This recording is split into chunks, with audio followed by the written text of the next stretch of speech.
throwing a snowball to your friends, putting a carrot on the snow person of yours, skating, and many more. It's the snowy winter spirit. Here's some facts about snow.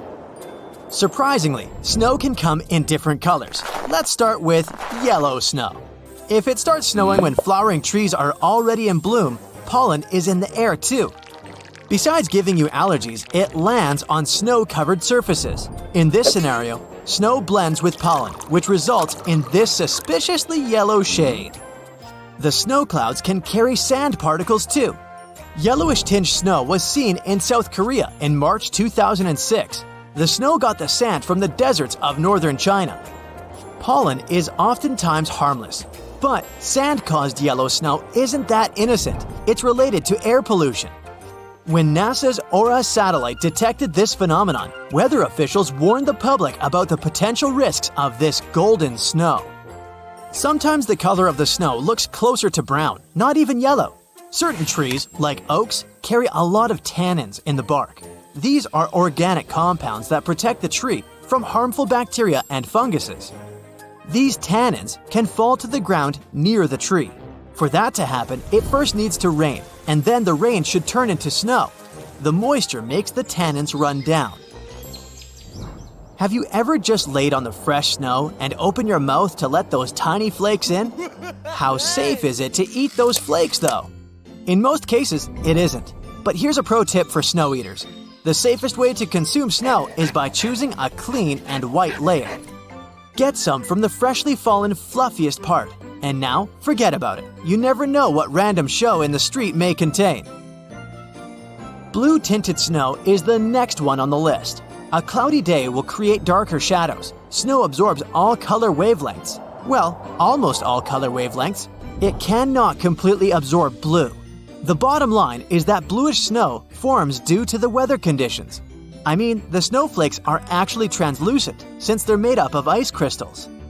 These crystals reflect light. That's why in regular cases, snow appears white to our eyes. Gray and black snow also exist. Here, I'm not talking about melted snow mixed with dirt near the roads. The one I'm referring to is created with the dust coming from the volcano. But it can be created with less exotic soot, ash, or motor vehicle exhaust. This type of snow is dirty. It might have a dusty or oily scent. If its color comes from petrochemicals, then it's probably toxic. The next one is watermelon snow. The name comes from the red and green color of the snow. Unlike other color versions, this one has a sweet and fruity scent. Different kinds of algae and bacteria produce watermelon snow. You would be very lucky to see it because it's seen during summer in alpine and coastal polar regions. The greenness comes from chlorophyll, and the redness comes from astaxanthin. This is sort of a pigment. Fun fact, some animals, such as flamingos, crabs, and salmon, also get their color from that pigment. This phenomenon is super important ecologically. When the snow melts, it mixes into the waters and becomes a food source for organisms. Snow can come in different colors, but also different shapes too. An example would be snow rollers. To me, it looks as if someone is dragging an ice cream scoop through the ground. They are rare phenomenon because they need certain conditions to form. There should be wind, but it shouldn't be too strong. Typically, 30 miles per hour should do it. Yet, it depends on the snow too. It should be snowing, and how powerful the snow falls is another issue.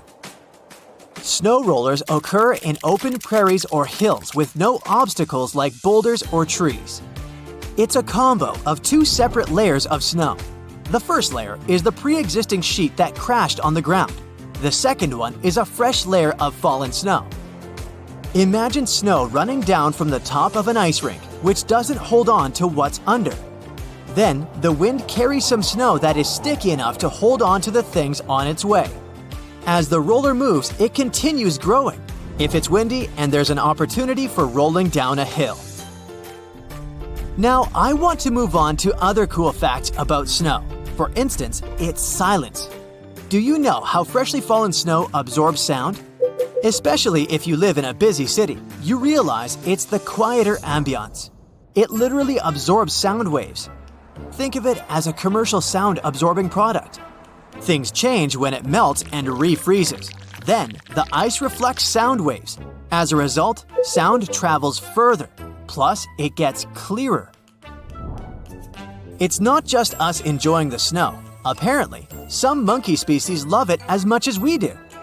Japanese macaques, or snow monkeys, also make snowballs and play with them. Young macaques especially get attracted to snow. They steal one another's snowballs, then fight to get them back. Snow? Blizzard? What else? I can count some words related to snow, but the Inuit, for example, has dozens of words for snow. And Scots has 421 terms related to the snow. For instance, skelf is a large snowflake, and unbrack means the beginning of a thaw. From one point of view, there's the cold and the risk of hypothermia. From the other point of view, animal burrows or human igloos. We associate snow with cold, but it warms you up. Since snow consists of above 90% trapped air, it's a perfect insulator. We talked about snow itself, but what about snowflakes? The shape of a snowflake is bound to the air temperature around it. Researchers examined snowflakes and found out that long, thin, needle-like ice crystals form at around 28 degrees Fahrenheit. They also investigated other ice crystal samples taken from different temperatures. The flakes appear to be flat and plate-like in lower temperatures, such as 23 degrees Fahrenheit. The snowflake can also appear with 6 arms, or a dendritic structure as ice crystals, and that again depends on the changes in the temperature surrounding each snowflake. Maybe you heard the saying that no two snowflakes are identical. A catalog of snowflakes supports this theory. One chemistry educator detected more than 30 different types of snowflakes. They are classified as column, plane, rimmed, irregular, and so on. The reason for all this variety is the path each snowflake makes to fall to the earth. Each one of them faces a tiny bit of different atmospheric conditions on its way to the ground. All of them have 6 sides, that's for sure. But in 1988, a scientist found 2 identical snowflakes. Turns out they can be identical. Snow can be seen in deserts too. I know it sounds super contradictory. We're accustomed to thinking about smoking hot sand, cactuses, and nothingness from a desert at first glance. In Death Valley or the Sahara Desert, snow is occasionally seen. In fact, in January 2022, some parts of the Sahara Desert got covered with a white blanket.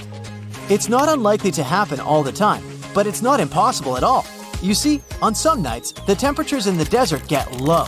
Snow needs 2 things to form: cold temperatures and moist air. Sahara put a tick on both of these conditions. Bonus fact, how long is the tallest snow figure? In 2008, Bethel town residents in the US united their forces with the people of surrounding towns to break a world record. The snow person was 120 feet tall. It took them more than 1 month to finish creating the figure. The Statue of Liberty was only a few inches taller than this figure. When we see a strong snowstorm, we call it a blizzard. That's not always so. You see, a snowstorm should meet some qualifications to be classified as a blizzard. For instance, the wind should be at least 35 miles per hour. Plus, the snow must decrease the visibility to a certain mile for 3 hours at the least. Otherwise, the snowfall can be named a snow squall or a snow burst.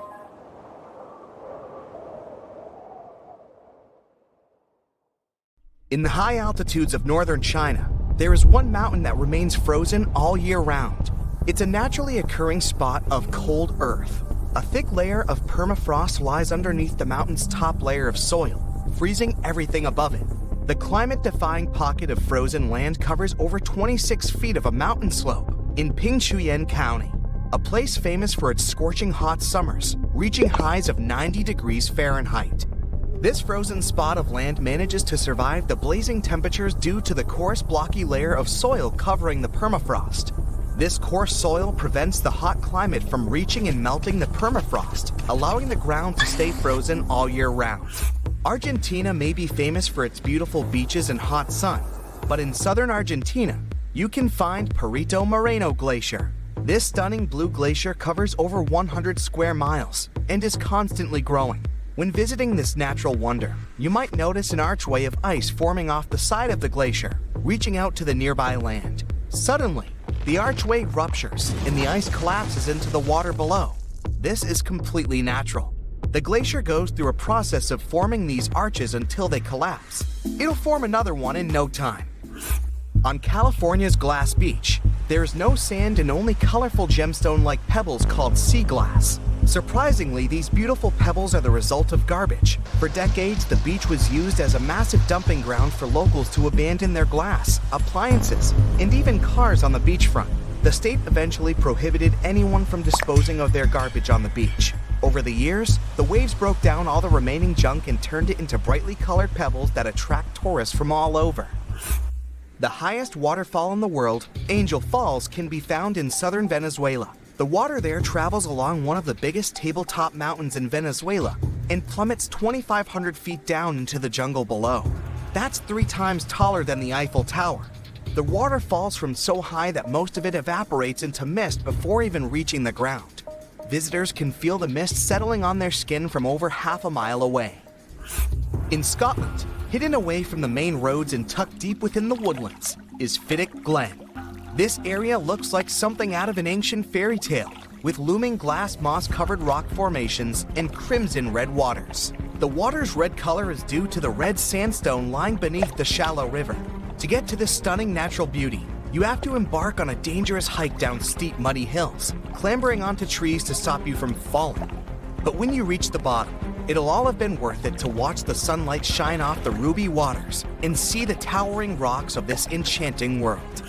With bubblegum pink water and a surrounding circle of emerald green forests, it's hard to believe that Lake Hillier is a real place. Located in Western Australia, no one can truly explain why the lake has pink color. However, scientists have theorized that the high quantities of salt in the lake have attracted a salt-loving pink bacteria called halobacteria, responsible for the lake's trademark shade. In a small peninsula in South America, there is one of the most beautiful natural wonders in the world, the marble caves. These look like any other caves from the outside. Inside these caves, the walls consist of smooth, swirling blue marble formations. Over thousands of years, water has eroded the marble deposits within these caves, forming this unique cave system. So while deep blue color seems like it's part of the marble, it's the reflection of the water that causes these blue shades along the cave walls. Azerbaijan's mud volcanoes are exactly what they sound like. Over 300 of these natural phenomena are located in Azerbaijan, more than anywhere else in the world. There have been over 200 eruptions since records began. Mud volcanoes are landforms caused by the eruption of mud, water, and gases. Pockets of gas form underground and force their way to the surface, eventually erupting and splattering mud everywhere. These volcanoes can be pretty dangerous. In 2006, a mud volcano erupted in Indonesia and coated an entire nearby village in thick mud. Pamukkale is a marvelous hillside of tiered thermal pools. The name of the Turkish city translates to Cotton Castle. The pools are made of travertine, a type of limestone that gives the hillside its stunning white color. In addition, the stone has geothermal properties, making the pools hot springs. There are 17 pools in total, and all are open to the public 7 days a week. The temperatures range from 95 degrees Fahrenheit all the way to 212 degrees Fahrenheit. They are essentially nature's version of a hot tub. Legend has it that the Giant's Causeway in Northern Ireland was formed when a great Irish giant was challenged to battle a Scottish giant. The causeway was built across the sea so the two giants could meet. When the Irish giant defeated his foe, the Scottish giant ran home and destroyed the causeway behind him. All that remains are the beginnings of the causeway at the water's edge. The stunning rock formation of interlocking columns was the result of an ancient volcanic eruption. The columns are a hexagonal shape and form a natural staircase from the Irish Sea to a foot of a cliff. The tallest columns are 39 feet high. The Giant's Causeway is the most popular tourist destination in Northern Ireland, receiving almost 1 million visitors in 2019. Deep within the Nika mines in Mexico, you can find the Cave of Crystals. The cave is full of massive shards of bright selenite crystals. The largest is 37 feet tall. These are some of the largest natural crystals in the world. It's thought that the water that previously filled the cave was incredibly rich in minerals, allowing the crystals to grow to their full potential. Unfortunately, tourists cannot visit the Cave of Crystals due to its scorching temperature and humid conditions. Even scientists are required to have a special permit to enter the cave. The River of Five Colors is located in the Colombian province of Meta. Known locally as the Rainbow River, the waters are famous for their striking colors. The river is variously colored yellow, green, blue, black, and most prominently red from summer till winter. Due to a lack of nutrients, the river's water is naturally clear, so it's easy to see diverse and colorful plant life on the riverbed. It's these vibrant plants that give the waters its many colors. In New Zealand, you can take a boat ride through the beautiful Waitomo Caves.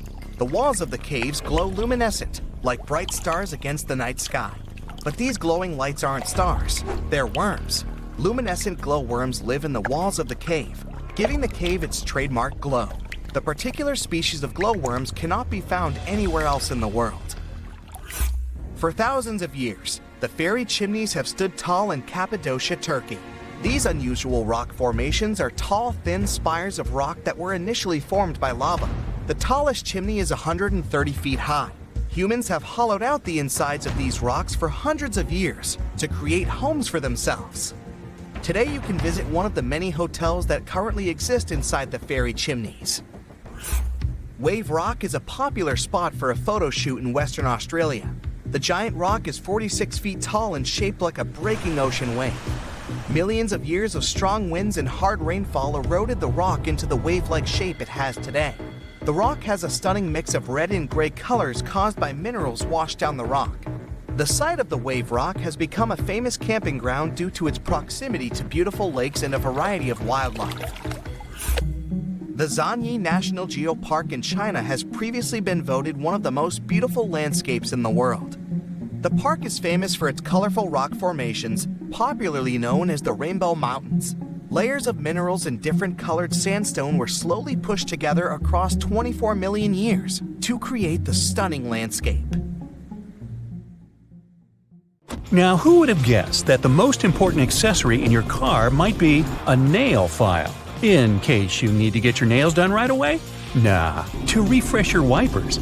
Wipers have a rubber that cleans the glass. It wipes water and particles of dirt and insects off the windshield. Over time, this rubber strip gets covered with a layer of dirt, and the wipers stop doing their thing. So all you have to do is take the wipers off and rub them with a nail file.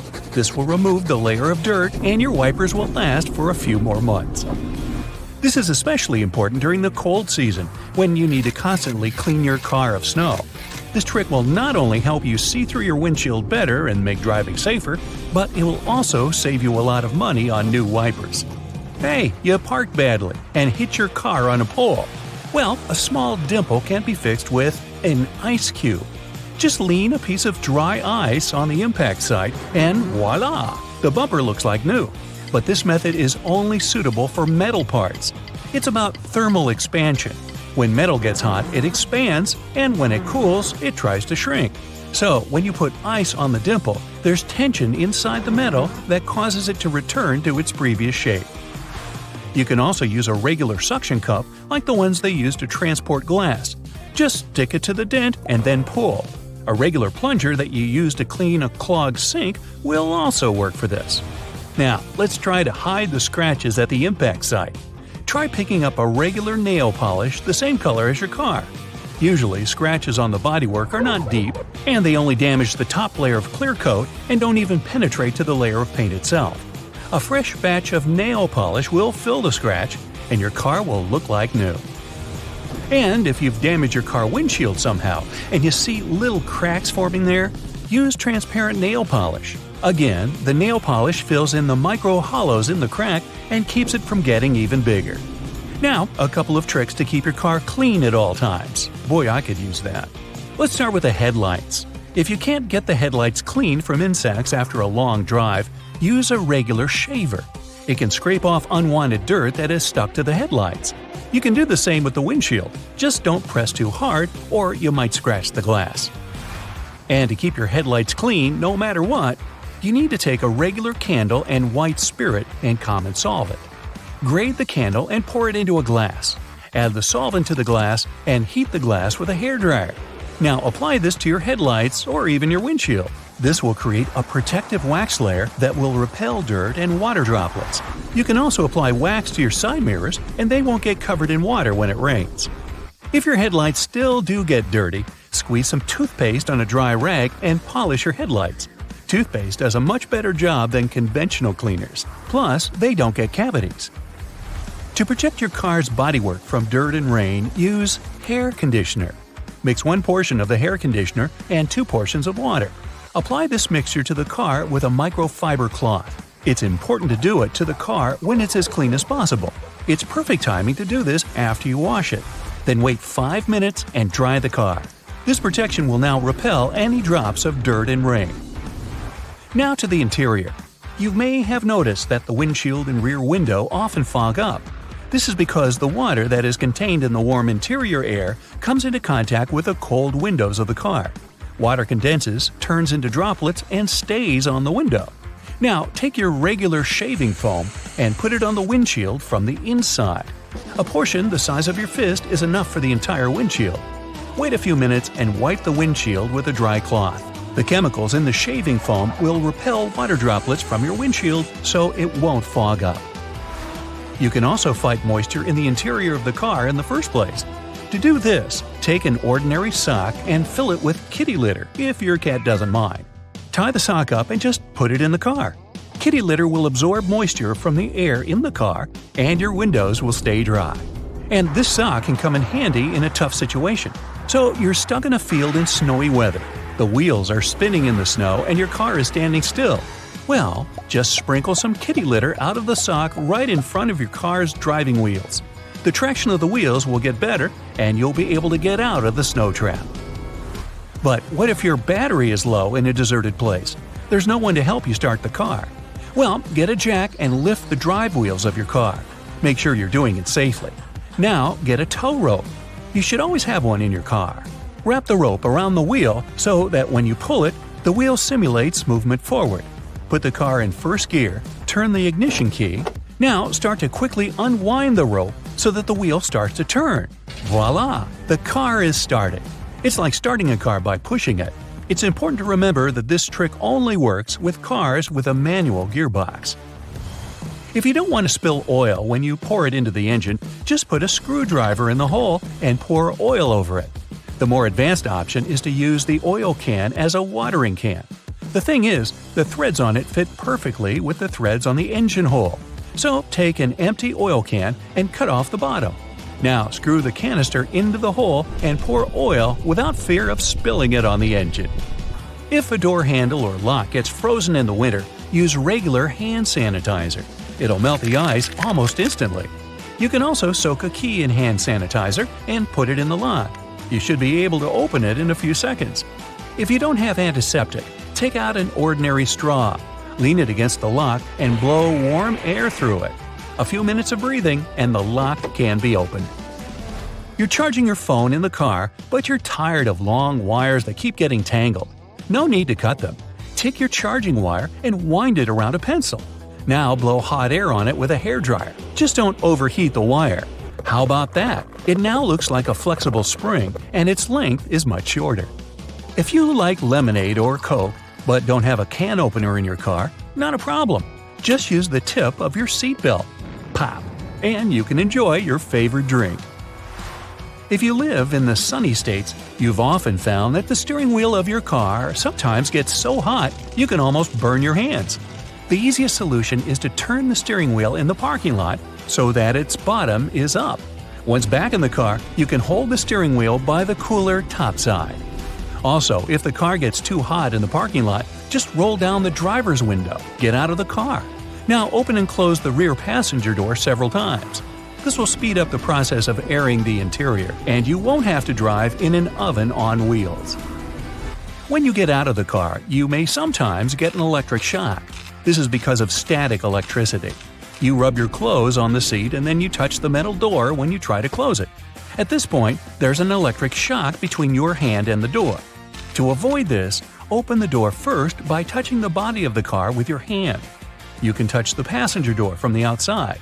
Then put your foot on the ground and get out of the car. Yay! You avoided an electric shock. If you're a novice driver, you may not have a good feel for the actual size of the car, so you might scratch it by parking it even in your own garage.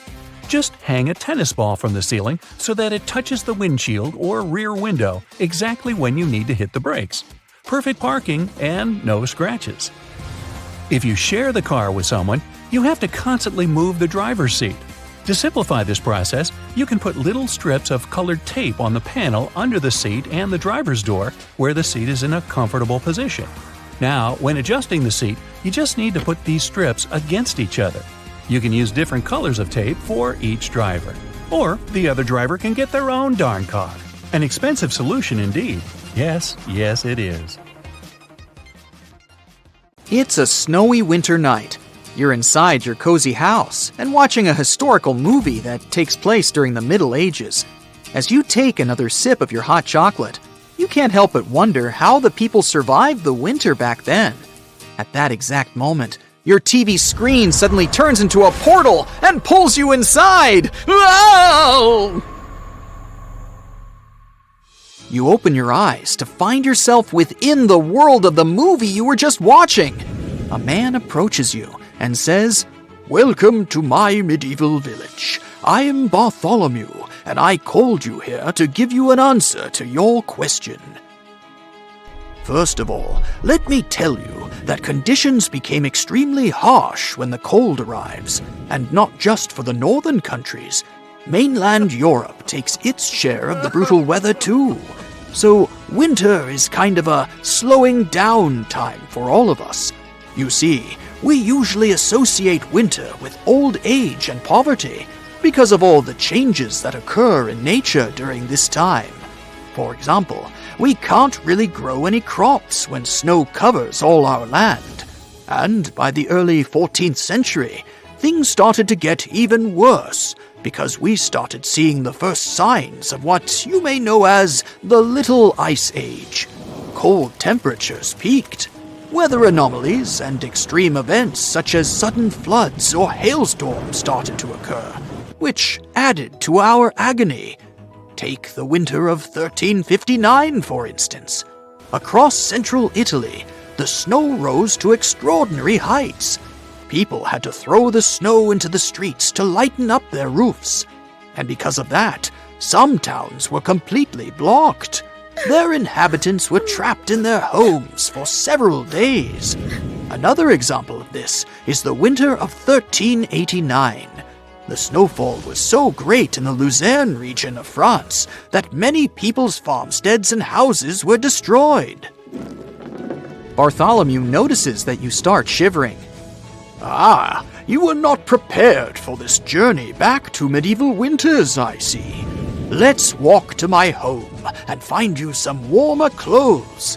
As you can see, I'm already wearing a cloak, a scarf, and mittens, which are all made out of wool. I also have boots that are made out of leather from a deer. Still, all these are not really enough to stay warm when one is outside.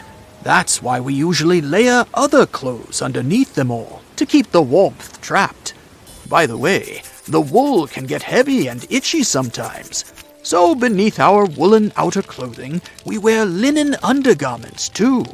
The linen acts as a barrier between the wool and the skin, therefore making things a bit more comfortable for us. It is also easier to wash linen clothes, and they dry way faster than woolen ones. The wealthier ones can line their winter clothing with fur, and us regular peasants sometimes use rabbit and lamb for the same purpose. It's not as glamorous, but still effective. We can also hunt some wild animals and birds with the permission of the Lord. Yet again, the sumptuary laws, in other words, consumption laws, are very clear on who can wear what according to their social standing. Take the 1363 English sumptuary law, for example. It states that the wives and daughters of craftspeople and land-owning peasants were only allowed to wear lamb, rabbit, cat, and fox furs. You notice a weird-looking hinged metal sphere in Bartholomew's pocket. and ask him what that is. "Ah, it's a hand warmer," he says as he gives it to you. "If we are going to be outdoors for a long time, we bring one of these with us. Otherwise, one's fingers can get numb, you know. Now take a closer look at it, and you'll see that it has tiny holes on its surface. This helps the heat to escape, so that we can warm our hands without burning them once we fill it with hot coal." "That's kinda heavy," you say, and think about how lucky you are to be living in modern times. With just one click from the comfort of your home, you can order Hot Hands instant hand warmers from Amazon, and no coal is necessary. You can even put those inside your shoes to warm your toes, since they're pocket-sized, unlike this metal orb. You and Bartholomew arrive at his house. You realize that he does not take any of his outer garments off. "We keep everything on during the coldest months, because the indoor heating isn't always great," he says. "As you can see, the fireplace stands here at the center of our homes, and right above it, there is a ventilation hole rather than a chimney, which causes us to lose so much of the heat. Yet again, we don't usually sleep in our outside clothes. Instead, we put bricks and stones in the fire, wrap them in fabric, and take them to our beds to warm the sheets. Wearing our nightcaps all night long also helps. And when we're not sleeping, we usually try to stay close to the fireplace as much as possible." You sure appreciate that hot water bottle of yours more now, right? And you didn't even need to cover it with a cloth, like these folks have to do. It already came with a knit cover for your convenience. And the best part is, it's much softer than a brick, and can be heated in the microwave within seconds. "How rude of me! I forgot to offer you something to eat," Bartholomew says. "I know I already told you winter means stillness for us, but we still need to put in some work to not starve. There's a lot of preparation to be done in advance to survive these medieval winters. First of all, we start gathering wood for the fire from as early as spring and through the summer. Then there's the food we harvest in the fall. We have to preserve that in a special way, so all will last over the winter months. The same thing goes for meat, too. The methods we use include pickling, drying, and brining. In terms of grains, cereals, and pulses, we dry them out and store them in ceramic or clay pots. We later use them for making potted stews and soups, in addition to vegetables. Basically, everything we can find goes into the pot. The most common foods we eat in our everyday lives include onions, peas, beans, lentils, and herbs such as parsley. We still have to include protein in our diet, though, and we do that by eating cheese, eggs, fatty bacon, or salted pork. In terms of fresh fruits and berries, they are hard to find during wintertime, so we preserve the ones we already picked by the air drying method too. You think to yourself, if only these people had a food dryer at home, their lives would be so much easier. They could use it for all the foods Bartholomew just mentioned, from fruits to meat. Then again, there's no electricity here. I wouldn't want you to think winters are so grim, long, and boring after everything I've told you. We still do plenty of activities to keep ourselves entertained, Bartholomew says. But what? It's not like they can binge watch their favorite TV shows. We play in the snow a lot, adults and children all together. You can see plenty of peasants ice skating on the frozen lakes. To be able to do that, we used to use pieces of polished wood or horse shin bones. But now, we have iron skates too. I need to mention though, here in Western Europe, ice skating is not as common as in Scandinavia. That is because they are more accustomed to snow and cold temperatures. Sledding is another fun activity we do. Then there are indoor games, such as chess, backgammon, and other dice games.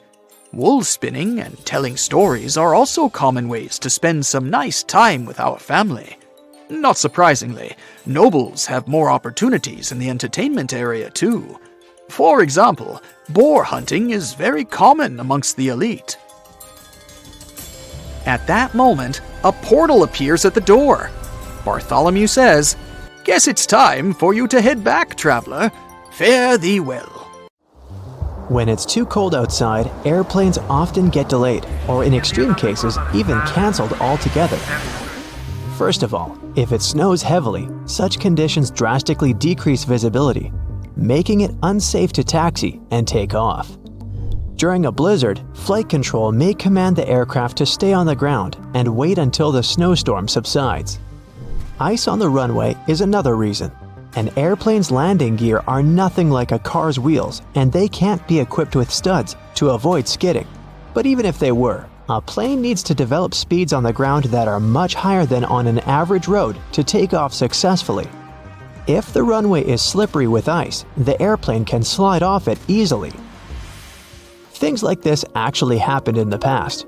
For example, in January 2014, the JFK airport in New York was shut down after a plane skidded off the runway and into the snow. Luckily, no one was injured, but the airport staff had to dig the aircraft out of the snow, and even the local police joined the efforts. Same story with landing, which is even trickier in freezing conditions because a plane is in much less of a controlled environment and traveling at even greater speeds. What's more, while an airplane that's about to take off and skidding will probably get into an open area and stop there, one that's about to land could end up crashing into the airport's infrastructure. Needless to say, that's way more dangerous for everyone. Freezing weather conditions can also cause frost and ice sheets to build up on the plane itself. Airplanes are carefully engineered, and any tampering with their structure may cause huge trouble. As experienced pilots say, even a thin crust of ice over the wings of a plane can mess with their delicate design and destroy lift. Planes can be de-iced though. The airport staff usually spray them with a special solution that doesn't let the ice build up on the aircraft's skin. But back to the runway. If it's covered with ice, there's little you can do. Unless the sun is shining, the chances of safely removing the ice from the pavement are almost zero. There's also a chance of damaging the pavement, making potholes, which can result in safety concerns for both takeoff and landing.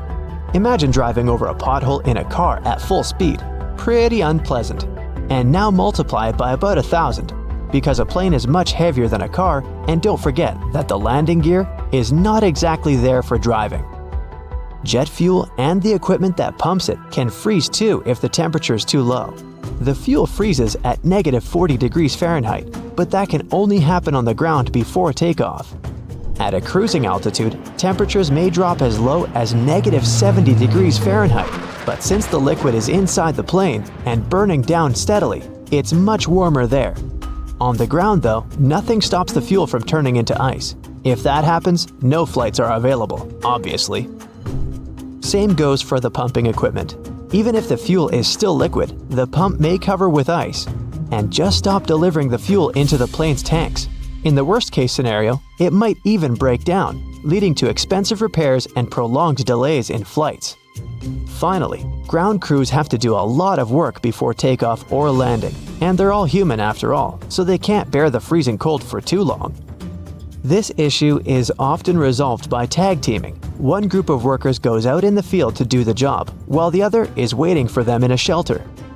After 20 minutes or so, the first group returns to warm up, and the second one takes up the job where the first one left it. Although it's efficient, it still slows down the operations a lot, so that might also cause delays. But despite all the trouble freezing weather can cause, it's actually more beneficial for a plane than extreme heat. Cold air is denser than hot, so planes gain more lift and stay truer while in the air. They're more easily controlled in flight too. Air molecules are slower and closer together, creating a steady flow of air around the wings and cockpit. At high altitudes, the air naturally becomes thinner as the air molecules spread out and become more scarce. That's exactly why planes can't get to the upper layers of the atmosphere. There's just not enough air there to create sufficient lift. The same happens when it's too hot down on the ground though. Air molecules get faster and spread out, meaning the plane's wings don't have as much air to push off, and get into the flight mode. To take off in extreme heat, a plane has to move much faster to generate enough air resistance and lift. But to move faster, the plane needs its engines to work better, and that's also impossible when it's too hot. As the air gets thinner, the amount of oxygen decreases too. And jet engines use oxygen in the atmosphere for combustion. When they lack this crucial element, they can't convert enough energy into thrust, meaning slower acceleration and worse energy output overall. So the problem is that the plane has to have a longer runway distance to build up enough speed and lift to take off, but it can't because its engines are not working to the best of their ability. This usually doesn't cause trouble, but only up to a point. When the temperatures on the ground level reaches about 120 degrees Fahrenheit, some flights can get cancelled because it's simply dangerous for them to try and take off. Other planes are more heat resistant and powerful, but that also depends on the heat. Some aircraft even have to reduce their weight by removing part of their fuel, cargo, or even passengers when it's too hot. Lighter load means better acceleration before takeoff, and it doesn't help to avoid cancellations, but it also means planes aren't working to their full capacity. The average cruising altitude for an airplane is about 35,000 feet. They don't technically need to be so high up, but that altitude gives the best speed and efficiency. Air gets thinner at higher altitudes, which means less wind resistance, but less lift. For most commercial aircraft, the area between 30,000 and 40,000 feet is the sweet spot where the two factors balance out. You probably still aren't using a laptop from 1999, and your computer isn't flying at close to the speed of sound. Fortunately, planes have a much longer lifespan than computers. There are airliners from the early 1970s that are still just fine. They might not be able to keep up in terms of speed and fuel efficiency, but older planes are no less safe than their modern counterparts. Contrails, those white trails airplanes leave behind them at high altitudes, are easily mistaken for engine exhaust, but most are nothing more than water vapor. During a flight, moisture in the air collects in the engines before being vented with the exhaust. The hot, wet air leaving the engines mixes with the cool, dry air found at high altitudes, resulting in long, thin lines of vapor. Humidity determines when contrails form and how long they remain visible. Ever notice the numbers on the end of a runway? They're actually used to show the pilot which direction the plane is facing. For example, the number 36 is short for a heading of 360 degrees or due north. Along with numbers, the letters R and L indicate if the nearest runway is to the right or left. The lights on the tips of a plane's wings are called position lights or navigation lights, and they're used during times of reduced visibility.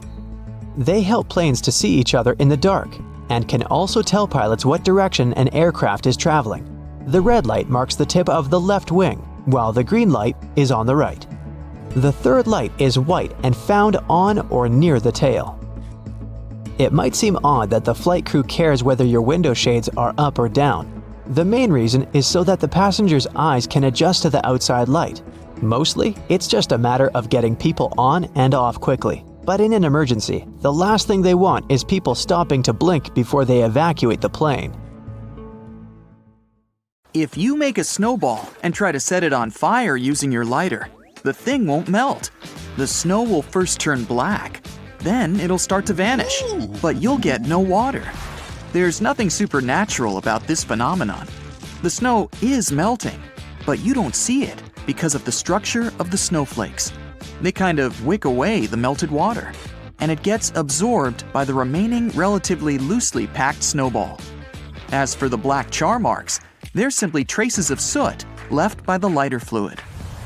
A 2017 study suggested people had accidentally created a protective bubble around the planet, all thanks to decades of using very low-frequency radio waves.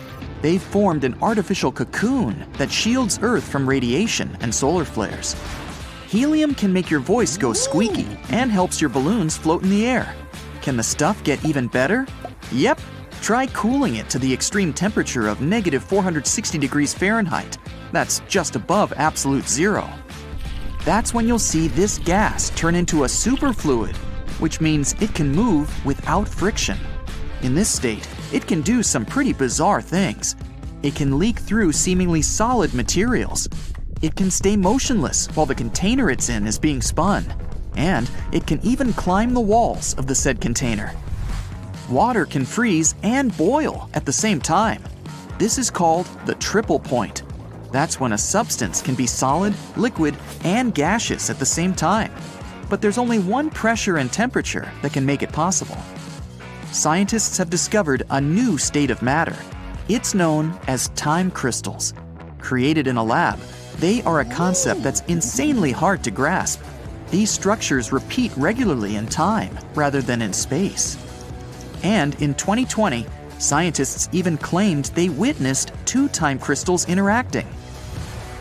In 1 teaspoon of soil, there are more microorganisms than there are people on Earth. Bacteria, microscopic insects, algae, mites, fungi, beetles, earthworms, you name it. In other words, the soil under your feet is one of the greatest concentrations of biomass ever. Poke a hole in the side of a bottle and let a stream of water flow out of it. Then aim a laser pointer through the bottle. You'll see the beam get caught in the tiny waterfall and curve downward. It happens when the light travels through some dense material, in our case, water. Then it hits the boundary with something that has a lower density, like air, and it makes the light curve.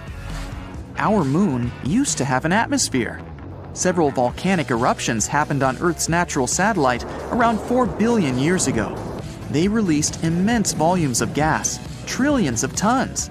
It was so much that the gas didn't have enough time to escape into space. That's how an atmosphere was formed. Bird eggs come in all kinds of shapes, and what an egg looks like seems to be down to a bird's ability to fly. The stronger a bird's flight is, the more elliptical and pointy its egg will be. And those species which hardly ever leave the ground lay oval-shaped and rounded eggs. Plus, an egg's length always correlates with a bird's body size. If you drop an egg to the floor in your kitchen, you'll make a big mess. But it's different if you do it in the water, say at a depth of 60 feet below the surface. The pressure there is almost twice greater than at sea level, and it'll hold the egg together like a makeshift shell. The chances are extraterrestrial dust particles are lying on your rooftop. Called micrometeorites, they're less than 400 microns in size. That's about 1/3 of a grain of sand. Scientists think around 100 billion micrometeorites fall to Earth every year. On average, the ocean is as deep as 8 Empire State Buildings stacked one on top of another. This depth is even more impressive in the Challenger Deep, the deepest part of the Mariana Trench and the world ocean. There, you could fit 25 Empire State Buildings. Cold water freezes more slowly than hot. This is known as the Mpemba effect. One of the reasons, but not the only one, is that when the hot water starts to cool, its mass decreases. It happens because some water evaporates. There's less water left to freeze, and the process takes less time. On the other hand, cold water heats up faster than hot. The speed of this process depends on the temperature difference between the liquid and its surroundings. That's why cold water needs less time to absorb heat. But it doesn't mean it'll boil faster than hot water. Zealandia is a drowned continent in the Pacific Ocean. It's often described as a continental fragment or a microcontinent. Its area is almost 2 million square miles, about half as big as the US. It went underwater about 23 million years ago. New Zealand is Zealandia's largest part that remains above sea level. People are still evolving. Scientists have been tracking several millions of human anomalies. It turns out some harmful genes are slowly but surely getting filtered out of human DNA. Mercury is one of the very few metals that remain in their liquid form at standard room temperature and pressure, all because mercury atoms have extremely weak bonds between one another. Researchers claim that great apes, like orangutans or chimpanzees, can't appreciate music, like at all.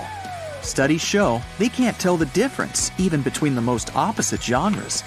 Music is just meaningless noise to them. You'd need a drop of liquid, a state-of-the-art laser 3D printer, and a couple of hours of work to make the tiniest fidget spinner ever. Its width will be smaller than that of your hair strand. At least, researchers at Oak Ridge National Laboratory managed to do just that. A camel can drink up to 30 gallons of water in a bit more than 10 minutes. This water is stored in the animal's bloodstream. As for its fatty hump, it provides the camel with nourishment when there's little food around.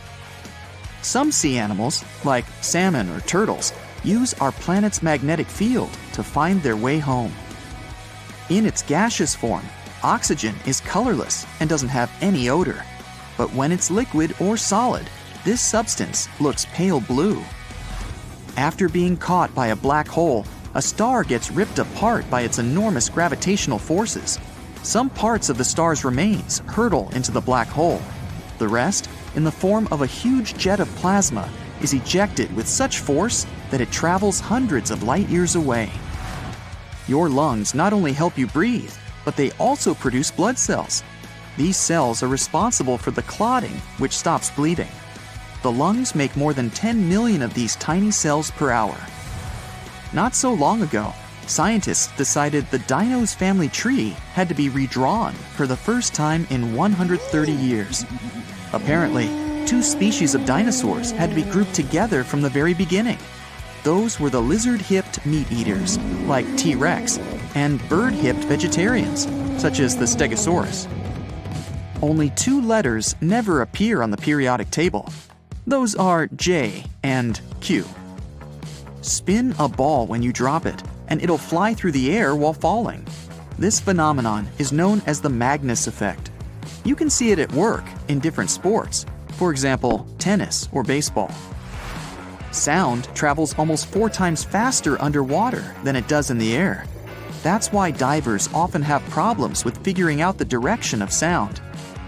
Bananas contain potassium, and this element is slightly radioactive. On the bright side, you need to eat 10 million bananas before radiation can negatively affect you. There's a device that can put out a fire with the help of sound waves. It's called a sonic fire extinguisher. There are underwater lakes and rivers in the oceans. They're known as brine pools. The water in them is saltier and denser than the rest in the area. Brine pools have shorelines and sometimes even waves. Stars look as if they're twinkling because of the turbulence in Earth's atmosphere. It makes the light from the stars move in a different direction before reaching your eyes. And this looks as if the light is shaking. It takes water 1,000 years to complete its continuous journey around the world. The whole process is known as the global ocean conveyor belt. Bismuth is a brittle, shiny white metal with a pink tinge. If you melt it and then let it cool really slowly, it'll form iridescent cubic crystals. In the deserts of California, stones move on their own. Some of these sailing rocks are as heavy as 700 pounds. Most of them move in straight lines, while others create oval turns. When the wind catches small droplets of lava from active volcanoes, it carries them miles away from the vent.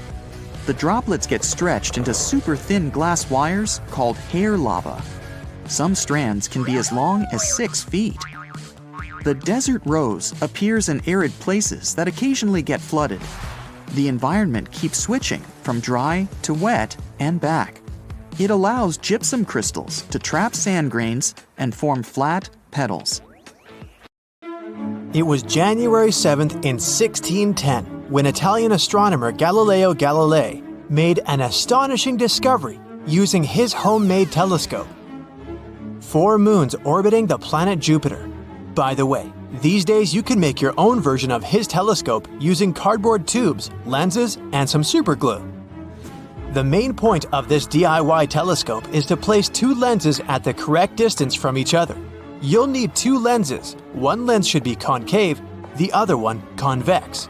So one lens is curved out and the other one is curved in. Galileo's initial telescope was able to magnify objects approximately 8 times. He continued to improve it until it reached about 20 times the magnifying power.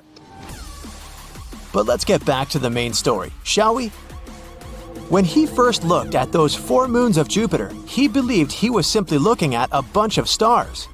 But he soon noticed that these space objects seemed to be moving in a regular pattern. It took him a couple of weeks to figure out that what he was looking at were not stars, but moons circling Jupiter. Galileo initially named those moons 1, 2, 3, and 4. But let's face it, those weren't the most creative names. As more moons in our galaxy were discovered later, the numerical system for naming them became confusing and impractical, so it lasted for just a few centuries. So, these days, those 4 satellites, Jupiter's largest, are named Io, Europa, Ganymede, and Callisto. They're collectively known as the Galilean moons to honor the man who first noticed them. Galileo's discovery was crucial for our later understanding of astronomy. It was initially believed that other objects revolved around the Earth since it was seen as the center of the universe. We now know that there are hundreds of moons in our solar system. However, large moons, like those discovered by Galileo Galilei, are not so commonly stumbled upon. A moon is considered large when it's the size of our planet or bigger. Ganymede, for instance, is bigger than Mercury.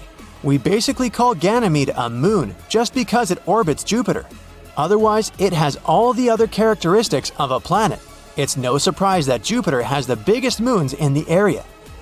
It beats all the other planets in our solar system in both size and mass. So no wonder it pulled in a lot of other objects towards it. Jupiter is believed to have in total almost 80 moons, with only 53 of them being given official names until today. The first of those Jupiterian moons to be discovered by Galileo was Io. What sets it apart is the fact that it has a lot of volcanoes. Io is the only space object to have active volcanoes in our solar system, apart from Earth. It's also nicknamed the Moon of Fire and Ice because of its sulfur dioxide snowfields. Io's outer layer is splotchy, featuring multiple colors like orange, black, yellow, white, and red. That's probably the reason why NASA described it as a giant pizza covered with melted cheese and splotches of tomato and ripe olives. Because of that sulfur though, Io doesn't smell that appetizing, something similar to a rotten egg. There are more than 100 mountains on the surface of this moon. They are a lot larger than those we see on Earth, some being bigger than Mount Everest. On average, these mountains are 4 miles tall and 98 miles long. Because of those active volcanoes and the intense radiation on Io, there's little chance that life as we know it could exist here. But hey, who's to say it can't have life the way we don't know it? Next on the list of Galilean moons is Europa, the smallest of the 4. It's comparable in size to the Moon. Europa has an entirely icy surface, with just a bunch of craters scattered here and there. Because of that outer layer, Europa is very reflective, making it one of the brightest moons out there. As for its age, scientists believe its surface to be somewhere between 20 to 180 million years old. Europa is about 4.5 billion years old. What lies beneath that icy surface is impressive. It may even hold the secret to life outside Earth. Ice forms here in 2 ways. The first is through congelation. A rather self-explanatory process. Ice just grows as the surrounding environment gets colder and colder. The other method, though, is a lot more fascinating. A layer of supercooled water found under the ice shell reacts when agitated. It then generates these crystals that make it look like it's snowing in reverse, floating upwards to the ice sheet they sit under. You can recreate this environment yourself at home. Take a bottle of purified water and place it into the freezer. If you don't have purified water anywhere near, just boil some water a couple of times to get rid of as many impurities as possible. Since there won't be any particles inside, once in the freezer, it won't turn solid. But if you take the bottle out of the freezer and give it a shake, the impact will make the water rapidly crystallize, transforming it into a slush-like consistency. There may be water on Europa, but there's little evidence so far that life exists on this moon. However, it's one of the highest candidates in the solar system for potential habitability. Some sort of life forms could adapt to live there in its under-ice ocean. That environment is most likely similar to what we can find in our planet's hydrothermal vents hidden deep within our oceans. The amount of oxygen in Europa's atmosphere is very little, but in 2013, NASA gave away some cool evidence. This yet again supports the theory that there's potential for life on this moon. It seems that Europa might be venting water into space. If this is confirmed by future observations, it could also mean that Europa is geologically active. It could also come in handy if we'd managed to study water sources one day. The largest of those Galilean moons is Ganymede. It's also the biggest moon in our solar system altogether. It's a low-density space object similar to Mercury in size, but having only half of its mass. However, Ganymede is the only moon out there to feature its own magnetic field. It's quite small though, and we can barely notice it from Earth since it's overshadowed by Jupiter's much more powerful magnetic field. Another cool aspect of Ganymede is that its atmosphere contains oxygen. Don't get too excited, it's not nearly enough to support any life forms living there. Back in December 2021, a 50-second audio clip was released, which was previously recorded by NASA's probe on its Ganymede flyby. For the inexperienced, the sounds were more similar to those of an old dial-up internet connection, but because of its quirky tunes, Ganymede was soon nicknamed Jupiter's singing moon. Finishing up the list of Galilean moons is Callisto, or the most heavily cratered object in our solar system. What's interesting about this moon is that its landscape has barely changed since it formed, and scientists are still debating why this is happening. Most other space objects go through loads of changes throughout their lifetimes because of events such as collisions with other objects, changes in orientation or speed, or chemical reactions happening on their surface. Callisto is also about the size of the planet Mercury, but it has a lower density. Jupiter's magnetic field has a lesser impact here, since Callisto is the furthest from the giant planet. Its surface is estimated to be a staggering 4 billion years old. As opposed to Io, Callisto is not geologically active, but scientists believe there might be an ocean hiding underneath the moon's surface, which may potentially harbor life. The fact that it's less impacted by Jupiter's magnetic field means that it features low levels of radiation. Given this suitable environment, we may one day end up setting a human base for future explorations here.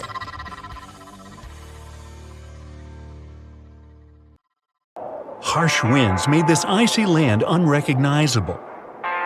If you lived in Australia about 100 million years ago, you'd be wearing jackets and sweaters. But around 220 million years ago, this icebox of land was locked up in what used to be Pangaea.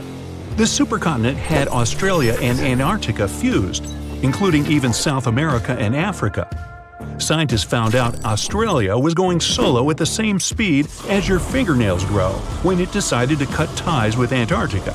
Before that, the Earth was just a giant floating ball of ice, and the sun wasn't as hot and fiery as today.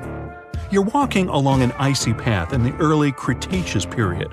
You're looking for something to eat, but plant life is scarce. With no sunlight, there isn't any energy source for any edible vegetation, save for moss. So, finding a decent snack would be like bumping into a unicorn. You lurk around and find three-toed footprints leading to what looks like a frozen forest. You follow them, but still can't figure out who these prints belong to. You reach a dead end with the snow up to your knees and realize you're stuck. Suddenly, you hear some growling not far away. You look to your right and see a large theropod walking towards you. It's almost as tall as a giraffe and has razor-sharp teeth on its jaws. Ooh, lucky you.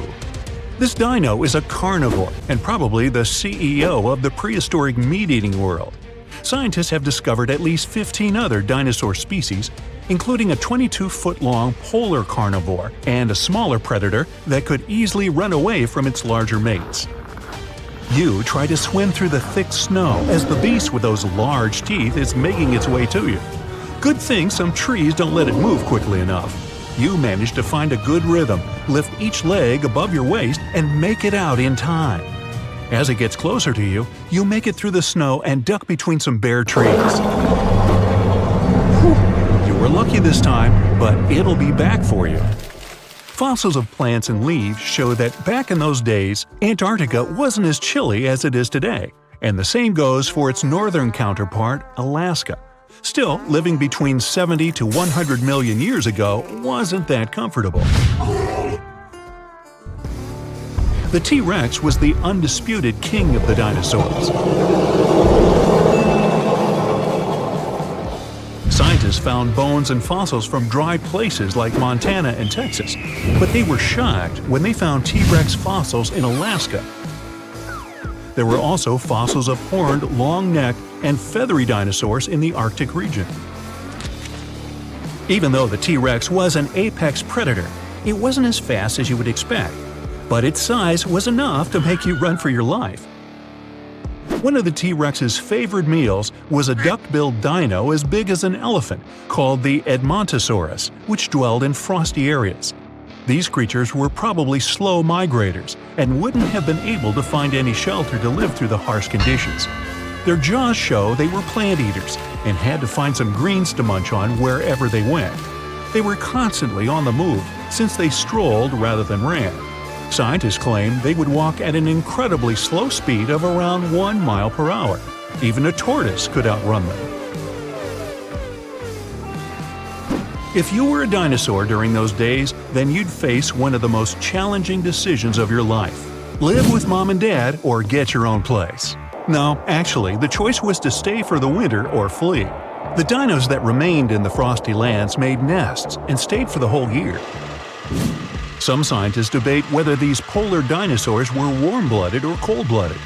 Mammals and birds have internal mechanisms to keep warm, like using their muscles and metabolism. That's why our bodies shiver when we're freezing. Reptiles need to bask under the sun or lie next to any heat-producing surroundings to absorb heat and charge themselves for the rest of the day, just like you charge your phone, but they didn't have phones then. You continue walking around trying to find something to eat. Your stomach is growling and you feel you're getting weaker. The wind picks up and throws some snow at you. Good thing you're wearing a thick coat and some proper leg wear. You're getting tired and need to find a place to rest. But out in the wilderness, staying in one place is like offering yourself as an open buffet to any predator. You sneak out and manage to get into a small cave to escape the upcoming blizzard. You start a small fire to keep warm, but you turn around and notice that the cave inside extends further. You quickly make a torch and walk inside. Scientists said that some dinosaurs might have burrowed to survive the storms. They found some structures in southern Australia that resembled a habitat for burrowing creatures around 100 million years ago. After walking for hours, you finally reach the other end of the cave. But this time the weather is a lot better and the sky is crystal clear. You notice small footprints leading to the river. Strangely, there's no icy crust on the water, so you cup your hands and take a few quick gulps. Suddenly, a large shadow looms over you. You turn around and see a huge feathery dinosaur with bulging eyes. It kinda looks and moves like a velociraptor, and it's looking straight at you as if you were its snack. You get up slowly. You know you can't outrun it, so you have no choice but to fight it off. But then another figure appears nearby. A small herbivore called the liable, walking on 2 legs with a long tail, pops up and takes a sip from the river. The carnivore's attention has shifted towards it, and it forgets about you. Out of nowhere, a giant theropod rushes in from behind the frozen forest and chases them. You run back to where the cave was, trying not to get spotted. Humans weren't in the script then. 7 million years ago, Homo sapiens split from apes, becoming a fully independent species around 200 to 300,000 years ago. Neanderthals also thrived. While Homo sapiens were living and thriving in Africa, Neanderthals were migrating to parts of Europe and Asia and were the first humans to live through an ice age. Scientists claim that Neanderthals couldn't compete with Homo sapiens and slowly disappeared. Some of them integrated with Homo sapiens. Earth has been through 5 ice ages. They're powerful enough to change Earth's physical structure permanently and are partly responsible for landscape design. We're actually in the middle of an ice age right now that's been going on for 2.6 million years. But we happen to be living in the warmer interval parts that can last for tens of thousands of years. Neanderthals were shorter and stockier than Homo sapiens. They had wider noses and big skulls. According to scientists, they lived in caves and fashioned up clothes and tools made of stones and bones. They also had flat teeth on their jaws for gnawing and chewing, just like Homo sapiens. Ice ages played an essential role for Homo sapiens to adapt and survive. In their caves, they were able to draw scenes of hunting and gathering, and were the first ones to harness the power of fire for warmth, protection, light, and cooking. They also used an advanced system of sewing clothes, using bone needles and animal skins to make thick coats to warm themselves up. Ah, those were the days, huh?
Christmas time is here.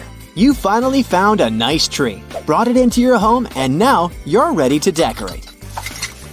But first off, you should unclog your toilet because something smells really bad in your place. Oh, wait, could that be your new tree? Possibly. And there can be a couple of reasons for that. First, when you bring the tree home, it's cut down but still alive. That means it will try to seal the cut in its trunk with resin to heal itself. So if you just put it in the water, the tree won't absorb any. You'll end up with stagnant water in the bucket, and it won't take too long before it starts to stink. So, when you first bring your new Christmas tree in, take a sharp knife and refresh the cut so the tree can start drinking the water. Or you might have brought it too early. A Christmas tree enters the final stage of its life when you bring it indoors. When a tree has withered, it stops absorbing water.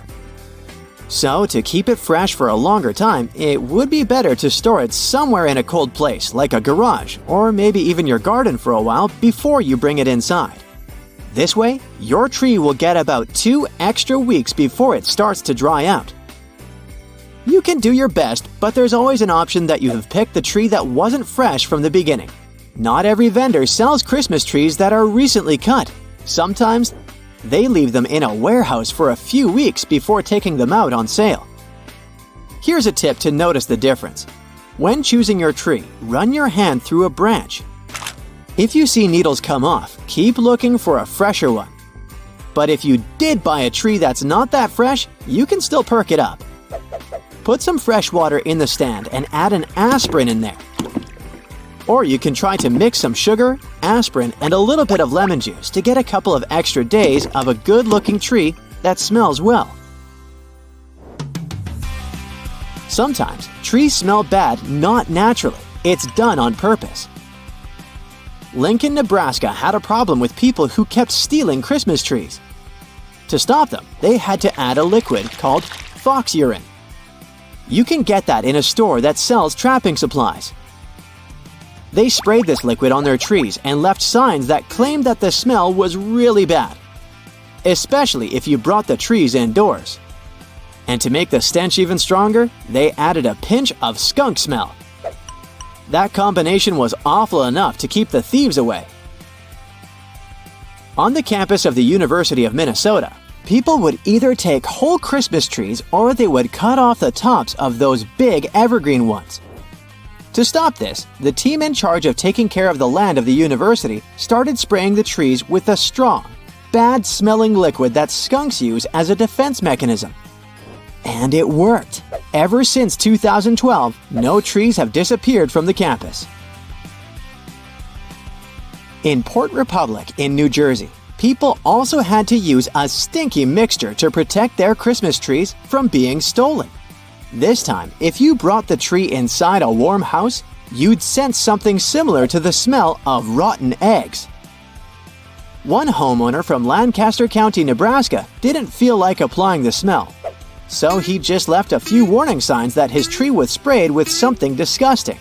It worked for a couple of years, until he decided not to put up the sign since the tree had grown too tall, so he thought it was safe.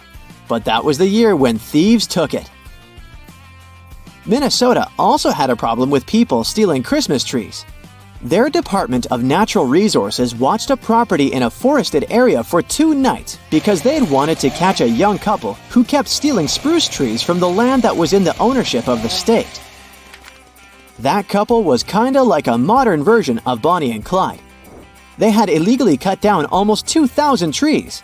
They wanted to sell them, but eventually they ended up arrested. Of course, Christmas is not only about smelly or non-smelly trees. Different countries have their own ways of celebrating this holiday. For example, in Austria, there's a character called Krampus, who scares kids who haven't been good and leaves them sticks. In Catalonia, a region in northeastern Spain, they have a nativity scene with their own funny figurines. They also have a pretty unique tradition called Dia de Nadal. It's a log with a red hat and a face drawn on it. They treat it as a Christmas character, They feed the log bits of food and then hit it with a stick while singing a special song. The log is then supposed to poop out presents, which are often pieces of nougat candy. In Sweden, Christmas is not Christmas without Donald Duck. About 40% of Swedish people gather around their TVs on Christmas Eve to watch this popular cartoon. Ever since 1959, their main TV channel has been showing a special program called Donald Duck and His Friends Wish You a Merry Christmas. Back in the day, Sweden had only 2 TV channels, so this was the only time they could actually watch American and Disney cartoons. The tradition became so popular among people that many, during this program, used their phones less. There were even fewer emergency calls at that time. It's a tradition they really value, not something you can perhaps record and watch later. People are so into the show that they watch it in silence unless there's a funny scene, when they laugh, or when they want to share their favorite lines. Here's something that will warm your heart. J.R.R. Tolkien, the author of The Lord of the Rings, wrote letters to his kids every year where he presented as Father Christmas. These letters started off as simple Happy Christmas cards, but as time went by, they turned into more complex stories. After a while, he even started talking about goblins, a polar bear sidekick, the man on the moon, snow elves, and many other magical things. He even developed a special Arctic language. People in Iceland have a beautiful cozy tradition, which in translation from their language means Christmas book flood. It started back in the 1940s when paper was in short supply, so many would exchange books as presents.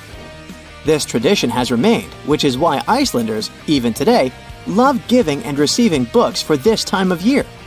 Sometime around mid-November, every household gets a book catalog they can use to order gifts for their family and friends just in time. The main day for exchanging presents is Christmas Eve. They open gifts and later enjoy hot chocolate and reading their new books. Not all countries have a custom of opening Christmas gifts together on the same day. Some are shocked to hear that in certain countries, families open their presents on December 24th. Hollywood movies often show families who put out Christmas and milk for Santa, who comes to visit on Christmas Eve. And the following day, they wake up and start ripping the paper off their presents. Sometimes in the movies, you can see people who exchange a single gift on Christmas Eve. The presents are usually festive pajamas, which they wear and sleep in on December 24th. This way, they kinda prepare for all the joys, excitement, and opening presents the next day. Japan has its own unique tradition. Instead of preparing a homemade meal for Christmas Day, they eat fried chicken from KFC. It's so popular that people have to make their KFC orders weeks in advance to make sure they'll get their food. The Kentucky for Christmas slogan started as a part of a marketing campaign back in 1974, and now, decades later, about 3.6 million Japanese people enjoy their fried chicken for Christmas. People in Norway pay only half their tax in November, so everyone has more money for Christmas. That way, a month before Christmas is the time when Norwegian employees really make the most of their working hours. They might even put in a bit of overtime. Urbania sounds like a made-up city from a fairy tale, but it's not. It's real and located in central Italy. The town's name isn't the only strange thing about it. Every year, the local newspaper and television publish a strange weather forecast. It's based on onion wedges. Yes, you've heard it correctly. Italians from this region eagerly look forward to a forecast based on a vegetable. The tradition dates back to the Middle Ages. It's kept alive by the local school teacher. Every January 24th, she cuts a yellow onion into quarters. Then, she divides them into wedges, 12 of them for each month of the year. They lie neatly on her kitchen cutting board, facing east. The following morning, the onion is ready for interpretation. Because she sprinkled them with salt, the wedges change their texture. The woman uses these clues to forecast the weather for that year. She's been doing this for 3 decades. And before her, her father did it. Before him, her grandfather. You get the gist. Onion reading has become a family tradition. Historical records show that this practice has been going on in Urbania for centuries.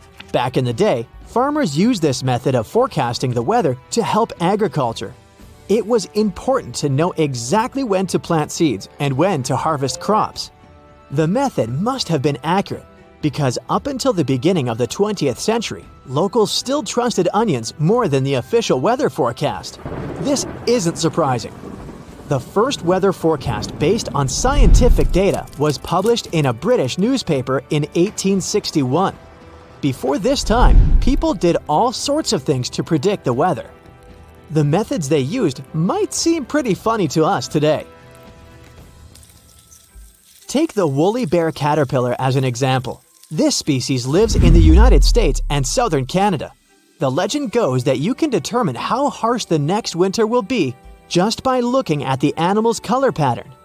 If the color brown is dominant, then the winter will be mild. That's an odd way to predict the weather, but believe it or not, it does have some grounding in science. You know who entomologists are? Yes, those are scientists who study bugs. Their research showed that the caterpillar's color is connected with how much food it has had. But there's a twist. The color reveals the harshness of the winter of the previous year, telling the future is not the woolly bear caterpillar's forte. People think ladybugs bring luck, but they're more than good luck charms. Have you ever heard of the saying, "When ladybugs swarm, expect a day that's warm"? This is actually true. When the weather is warm outside, these lovable insects leave their hiding. But as the temperature drops before a rain shower, they fly in search of cover. Frogs can also predict rain. Right before the first droplet, these amphibians croak louder. They actually do this because they're about to mate. Frogs lay eggs in bodies of fresh water. If rain is coming, then water levels in ponds will rise. This increases the animal's chances of finding a partner to produce tadpoles. Have your parents told you to stay away from hornets' nests? They were right, but the nests of bees, wasps, and hornets make for excellent weather stations. When they start building nests higher than usual, expect a colder winter with a lot of snow. You see, hornets cannot survive temperatures lower than 50 degrees Fahrenheit. That's why they want to stay clear of the cold as much as possible. Another animal that bulks up for winter is the squirrel. Take notice of these cute rodents the next time you go hiking in the late fall. If they seem chubbier than usual, then the winter is gonna be cold. And remember Scrat from Ice Age? The hyperactive squirrel that was constantly chasing after an acorn? When you see a squirrel acting like Scrat, then that's a sure sign of a long winter approaching. The rodents want to stock up before Mother Nature closes the shop. Have you noticed more cobwebs in your house recently? That's just spiders sensing bad weather approaching. Also, if spiderwebs are larger than usual, then they're trying to catch more prey. That's their way of preparing for a long winter. Livestock prepares for this period by growing thicker fur. If you live in the countryside and notice that sheep are woollier than usual, then it's time to invest in a warm winter jacket. Are there mole hillocks in your backyard? Apart from tripping on them, you can use them as tiny weather stations. The deeper they are, the harsher the winter. Let all those animals rest a bit. Looking at the sky can also tell you the weather. Duh! There's a popular theory that every foggy day in August equals a day of snowfall in winter. Pretty exact math for something that's just a belief. Then there's the moon. Science already knows that it has power over ocean tides. After all, the saying, "Clear moon, frost soon," has been around for a while. When the moon is shining bright in a cloudless sky, it's gonna be chilly the next morning. Looking at clouds also gives hints about the weather. White clouds high in the sky indicate a clear and sunny day. When their color changes to black and they're set lower in the sky, expect rain. The cloud's shape is also revealing. If they're ragged when you look at them from below, open your umbrella. It's gonna rain soon. Remember the onions from the beginning? They're not the only plants that can forecast the weather. In the Ozark Mountains, there is a folklore belief that involves persimmons. When you cut in half the seed of this sweet fruit, look for the shape inside. When it resembles a spoon, expect snow that winter. But if you see a fork, then the cold season will be mild. A knife shape and the weather will be windy and icy. This strange prediction based on cutlery has some logic behind it. American persimmons ripen in September and October.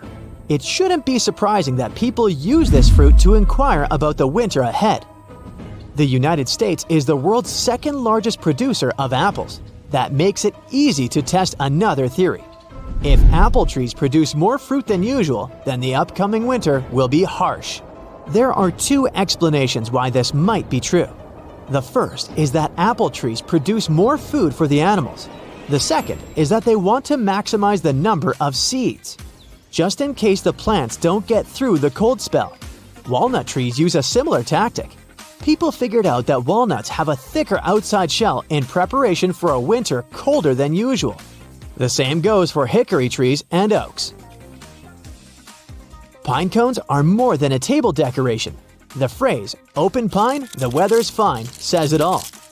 Pine cones open their scales during warm and dry weather. They want to spread their seeds as far as possible. But when the weather takes a turn for the worst, they close them. Cold or damp air won't disperse pine cone seeds very far. Today, no one goes into the forest to see how plump squirrels are, nor do they take out a ruler to measure pine cones. All the info about the weather we need is inside our smartphones and on the internet. In the 1950s, computers took over weather forecasting, and they've been doing it ever since. But inaccurate weather predictions still happen. Long-term weather forecasts are especially challenging. That's because there are so many factors at play. Wind, humidity, temperature, air pressure, and clouds are just the tip of the meteorological iceberg. Although it's just a tradition, Italian onion reading might not be so ridiculous after all. At least the nice lady uses the onions to make soup after everything is said and done. In case you ever find yourself in the wild in freezing temperatures without shelter, trash inside your pocket might save your life. That gum you've been carrying around for months has a foil wrapper, which is going to be your first tool to start a fire. The second tool you need is a battery. It must be in that flashlight you happen to have or some other gadget. You're going to need to cut a narrow bridge out of the wrapper. If it's any thinner, it might break without serving its purpose. One wrapper should be enough to make 3 igniters. Put on your gloves. This contraption is going to get really hot really soon. If you drop it, you'll lose your only source of fire. Attach the gum wrapper to the battery on both ends. Hold it next to some good flammable tinder. If you also have chapstick in your pocket, add some to the fire to make it burn longer. If you get stuck in the snow in your vehicle, kitty litter can come to the rescue. You'll need to shovel as much snow and ice as possible from where your tires pass, and then put a good amount of cat litter around and under the tire. After you rock your car back and forth and carefully go from drive to reverse, you should get unstuck without a problem. In case you don't have a car or a tent at your disposal, you can arrange yourself a nice and warm sleeping area right in the snow. If you're stranded somewhere in the mountains, don't crash in a clearing. Avalanches are more likely to pass here. Find some accumulated debris and broken tree stumps at the base of the clearing and set camp there. To remove snow faster and easier, cut it with a knife or a sharp branch. You're going to be working with the crusty ice layer and going in blocks and not handfuls to save time and energy. Try clearing a section roughly as large as a king-size mattress. You won't be able to survive on ice-cold ground, so once you reach the soil, you'll need to thaw it. Pick enough wood to start a huge fire. You'll need it to burn for hours to keep you warm. If there are pine trees around you, you'll easily find fat wood. It's dried wood that's full of pine sap. You can start a fire on the tree stump using the method you already know. The resin will burn for days. It can also double as a signal fire for those looking for you. Don't feel like digging a shelter in the snow? Bulrush can help you out. It's hollow and it floats and can easily be shaped into whatever you need it to be. Snow bends it down, and you can build your human nest inside it without any tools. Once you form the tunnel, bring some dry grass to insulate it. Get plenty of it to build strong and thick walls. Add more grass to the roof, and don't forget to make a grass door and leave an opening to ventilate your shelter. Poke small holes in the ceiling and in the door. When you're about to leave the house for the wilderness in the winter, don't wear cotton clothes or socks. Cotton holds moisture like a champ and loses all of its insulating properties. So, if you sweat or get soaked from the snow, cotton will make you feel even colder. Put on several layers of synthetic clothes instead, with a waterproof outer layer. Long underwear can also count as a layer. Choose woolen socks because they will suspend the moisture in the weave. If you don't have any, you can put on regular socks and plastic bags on top of them. No matter how tempting it looks, don't eat ice or snow. It can give you dehydration, as your body will need more energy to heat up and melt snow than receive from consuming it. Put some snow or ice in a bottle and between your sweater and the upper layer of clothes. Your body heat will slowly but surely turn it into a liquid. To speed things up, put snow in a bucket or pot and thaw it above your fire. You can make some pine needle tea if you collect enough of those and drop them in freshly boiled water. This drink will be packed with vitamins and antioxidants, just what your immune system needs to survive. You can make a rope for binding parts of your shelter or securing food when cooking out of pine roots. Use a stick to dig them out of the frozen ground and separate them. Split the root in two and pull the ends away from each other. This rope won't burn in your hot fire, unlike synthetic ones. To warm up the cold winter bed in your home, fill a bottle with hot water and place it in your core region under the cover. That's right, not in the toes area. The water will heat your vital fluids traveling through your body, reaching all the extremities and warming you up in no time. Avoid metal bottles so you don't burn yourself. And don't forget to crank down the lid so you don't wake up wet. You can also wrap your pajamas around the bottle before putting them on for an extra effect. That bubble wrap you were keeping in your house for months for anti-stress purposes can serve as an excellent insulation material. Spray some water onto your window and push the flat side of the wrap against it. It will now stay up and keep the heat from escaping your room and your electricity bill from growing out of proportion. If you don't have any bubble wrap at home, try asking at the furniture store if they can give you some for free. To warm up quickly when you wake up, set a timer on your coffee maker for 15 minutes before you wake up. You can also try preparing hot chocolate, oatmeal, or soup the same way. Just put the ingredients in the filter instead of coffee. If you have a thermostat in your building that's locked and won't let you crank up the heat, you can try tricking it. This appliance knows if it's cold or warm enough based on the temperature around it. So, put some ice near it, and it will feel like it's colder in your room than it actually is. Just don't put ice cubes directly on the thermostat. In case you plan your outfits for the next day, you can put those clothes in your dresser and add an electric blanket on top. Turn it on the second you wake up. Your outfit will be warm when you put it on as if it just came out of the dryer. Your toilet seat will also feel warm and nice if you put socks on it.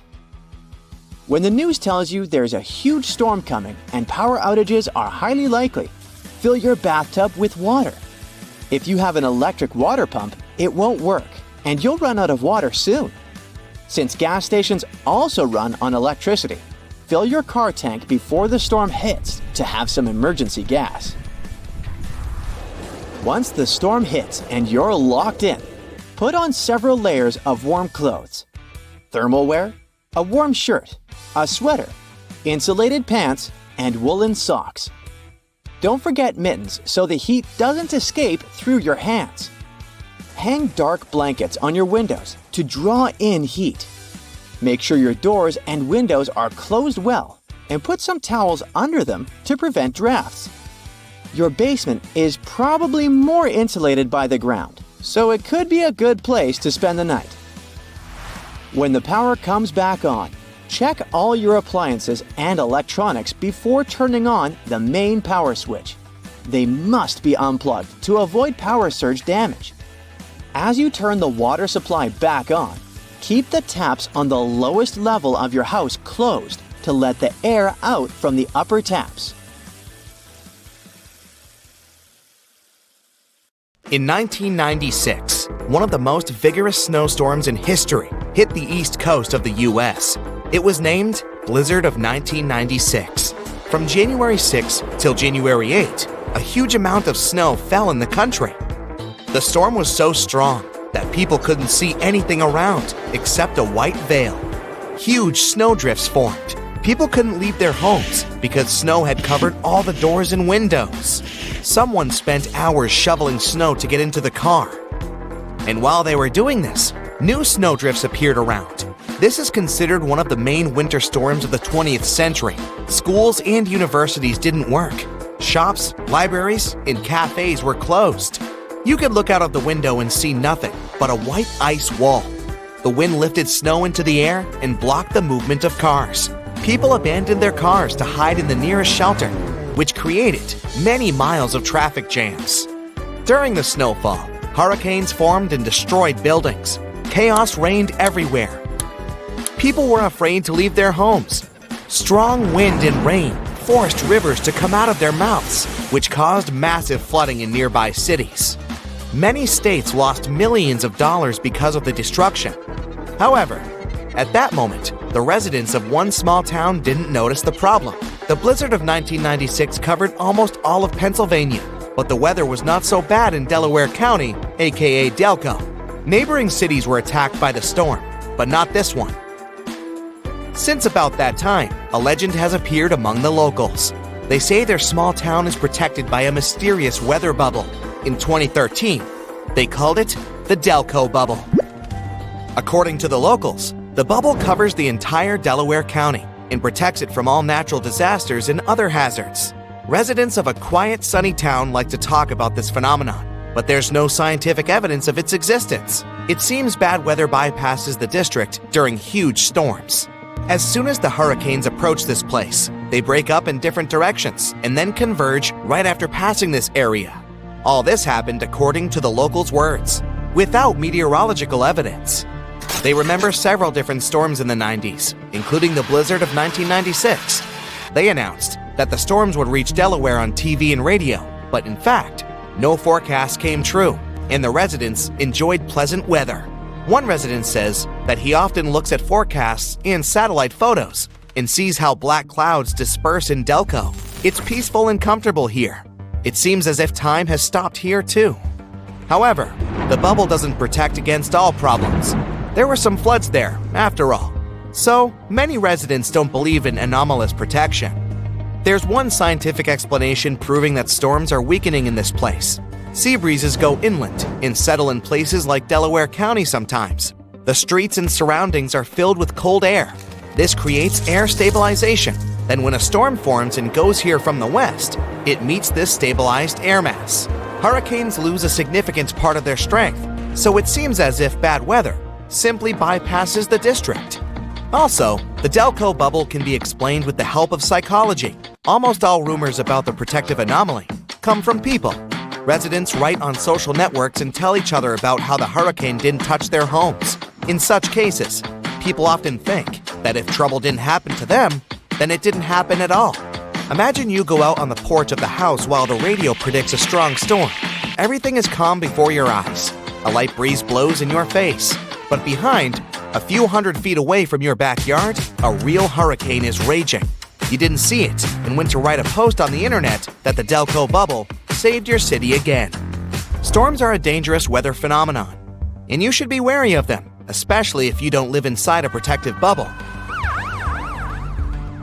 But let's say you missed all the news and reports about an approaching thunderstorm. It's okay. You'll know it's approaching you thanks to the clouds. One of these clouds is called cumulonimbus. These are precursors of thunderstorms, hurricanes, hail, floods, and even tornadoes. You will easily recognize them by their formidable appearance. They are thick, heavy, dark, and can sparkle because of the lightning created inside. The first reaction to such clouds is to escape or seek shelter. But wait a minute. Let's see how they form.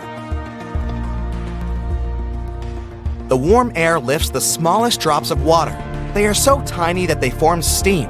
Most often, this steam rises from the ocean. Since there are several times fewer of them on land, they rise high into the sky in an area with a very low temperature. There, the warm steam cools down, and the droplets turn into tiny particles of ice. Then, these frozen pieces are mixed with other particles that the planet is filled with: dust, ice, and sea salt. All these things stick together into a homogeneous mass and create a cloud. Millions of other extra particles stick to it, and the cloud becomes more voluminous. The mass increases and drops begin to fall to the ground in the form of rain. Clouds are necessary for the planet. They protect us from the strong radiation of the sun's rays. You could say they filter the sun for us. When night falls, the clouds act as a blanket. They keep warm and don't allow the cold to penetrate inside. Almost all clouds are formless. The human imagination comes up with what they look like. But there are rare clouds that have a clear, striking shape. Lenticular clouds. They are stationary and have the shape of a huge round plate. These clouds often cover mountain peaks. Mammatus cloud. They often form under cumulus rain clouds. They look like hundreds of huge bags filled with water hanging over the ground. If the sky looks like gasoline is spreading all over it, you see nacreous clouds, common for areas with rather low temperatures. You can see it in places closer to the Arctic Circle. They get this color thanks to the sun. It shines on the clouds at a certain angle and creates this pattern. Morning glory clouds are like huge ropes stretching along the ground. You can observe this phenomenon in northern Australia. So let's go down from the clouds to the ground and look at the mysterious phenomenon hiding among the swamps. For centuries, people have been observing this strange thing. Some called it fool's fire. At night, somewhere far from civilization, you can see mysterious bright lights among forests and swamps. They glow with orange and blue colors. It seems like somebody has lit a torch and now is waving it to attract your attention. Perhaps someone needs your help, and they are signaling about it. In the past, people thought so too. They walked towards the lights and found themselves in the swamps. Now, they needed help, but there was no one around, and the mysterious lights just disappeared. Walking through swamps is very dangerous, so don't let these lights catch you in this trap.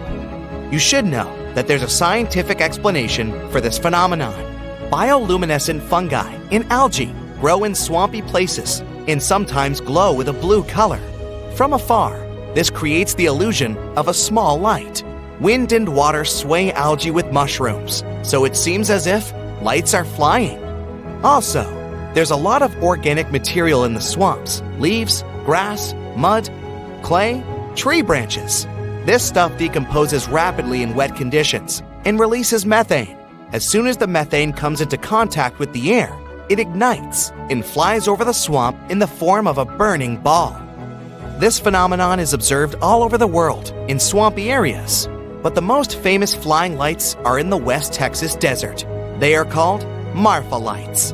Each of them is the size of a basketball and always appears in the desert. The lights flicker, merge, divide into two parts, fly away into the sky. However, there's no scientific explanation for this phenomenon. Maybe these are just lights from passing by cars. However, many people think that Marfa lights appear for the same reason as spook lights over swamps. There are large reserves of oil and natural gas with methane hidden under the desert. Sometimes, this gas comes out of the ground and gets fired after contact with oxygen.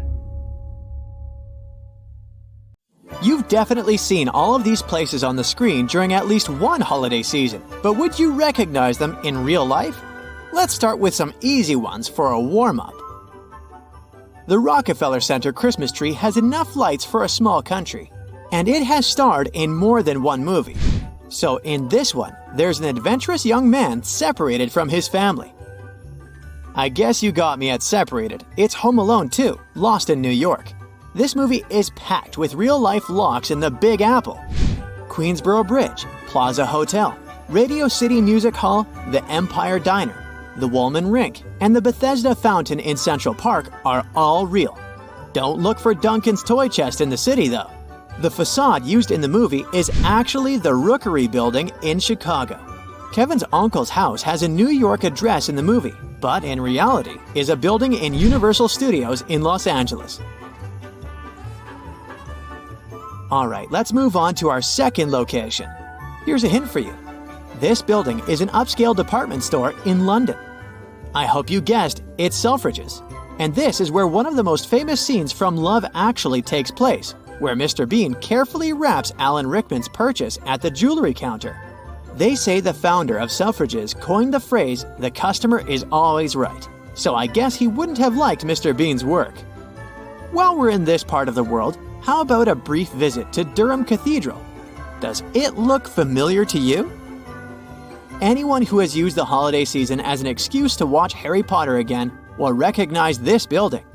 In the first movie, it played the part of Hogwarts on multiple occasions. Here, Harry releases his owl Hedwig, and Hagrid talks to the famous trio. In the second part, it's the place where Professor McGonagall teaches students to change animals into water goblets. How about this location? I know it's impossible to trick you. It's Harry Potter again. Alnwick Castle in Northumberland in northern England is the place where Harry and others learn to fly broomsticks for the first time. You can visit this place as it often has events and has some cool exhibits related to the saga. This house looks too good to be real, but it is. Do you remember seeing it in any holiday classic? It's Ralphie's house from A Christmas Story. You can visit it any time of the year in Cleveland, Ohio, and even stay overnight. There's also a museum across the street with costumes and memorabilia from the movie and rare behind-the-scenes photos. Moving on, does this location ring a bell? If you've seen it once, you'll never forget it. It's a Wonderful Life is one of the holiday classics. It was set in a fictional town in upstate New York and filmed in a movie studio in sunny Los Angeles. But a town called Seneca Falls claims to be the real-life prototype of Bedford Falls. It has a similar location, houses, downtown, and of course, the iconic bridge where it all begins. The director had a family in the area, so they say he stopped here for a haircut while working on the movie. If you're craving some holiday magic, you can visit It's a Wonderful Life Museum in the former movie theater. Let's make things a little bit harder, shall we? Do you recognize this beautiful house? Well, it doesn't scream winter because it's a luxurious mansion in Southern California that became famous after The Holiday. The villa where Cameron Diaz's character lives was designed by a famous architect, Wallace Neff, as his own house in the late 1920s. It was built in the Mediterranean style and has a lot of beautiful details.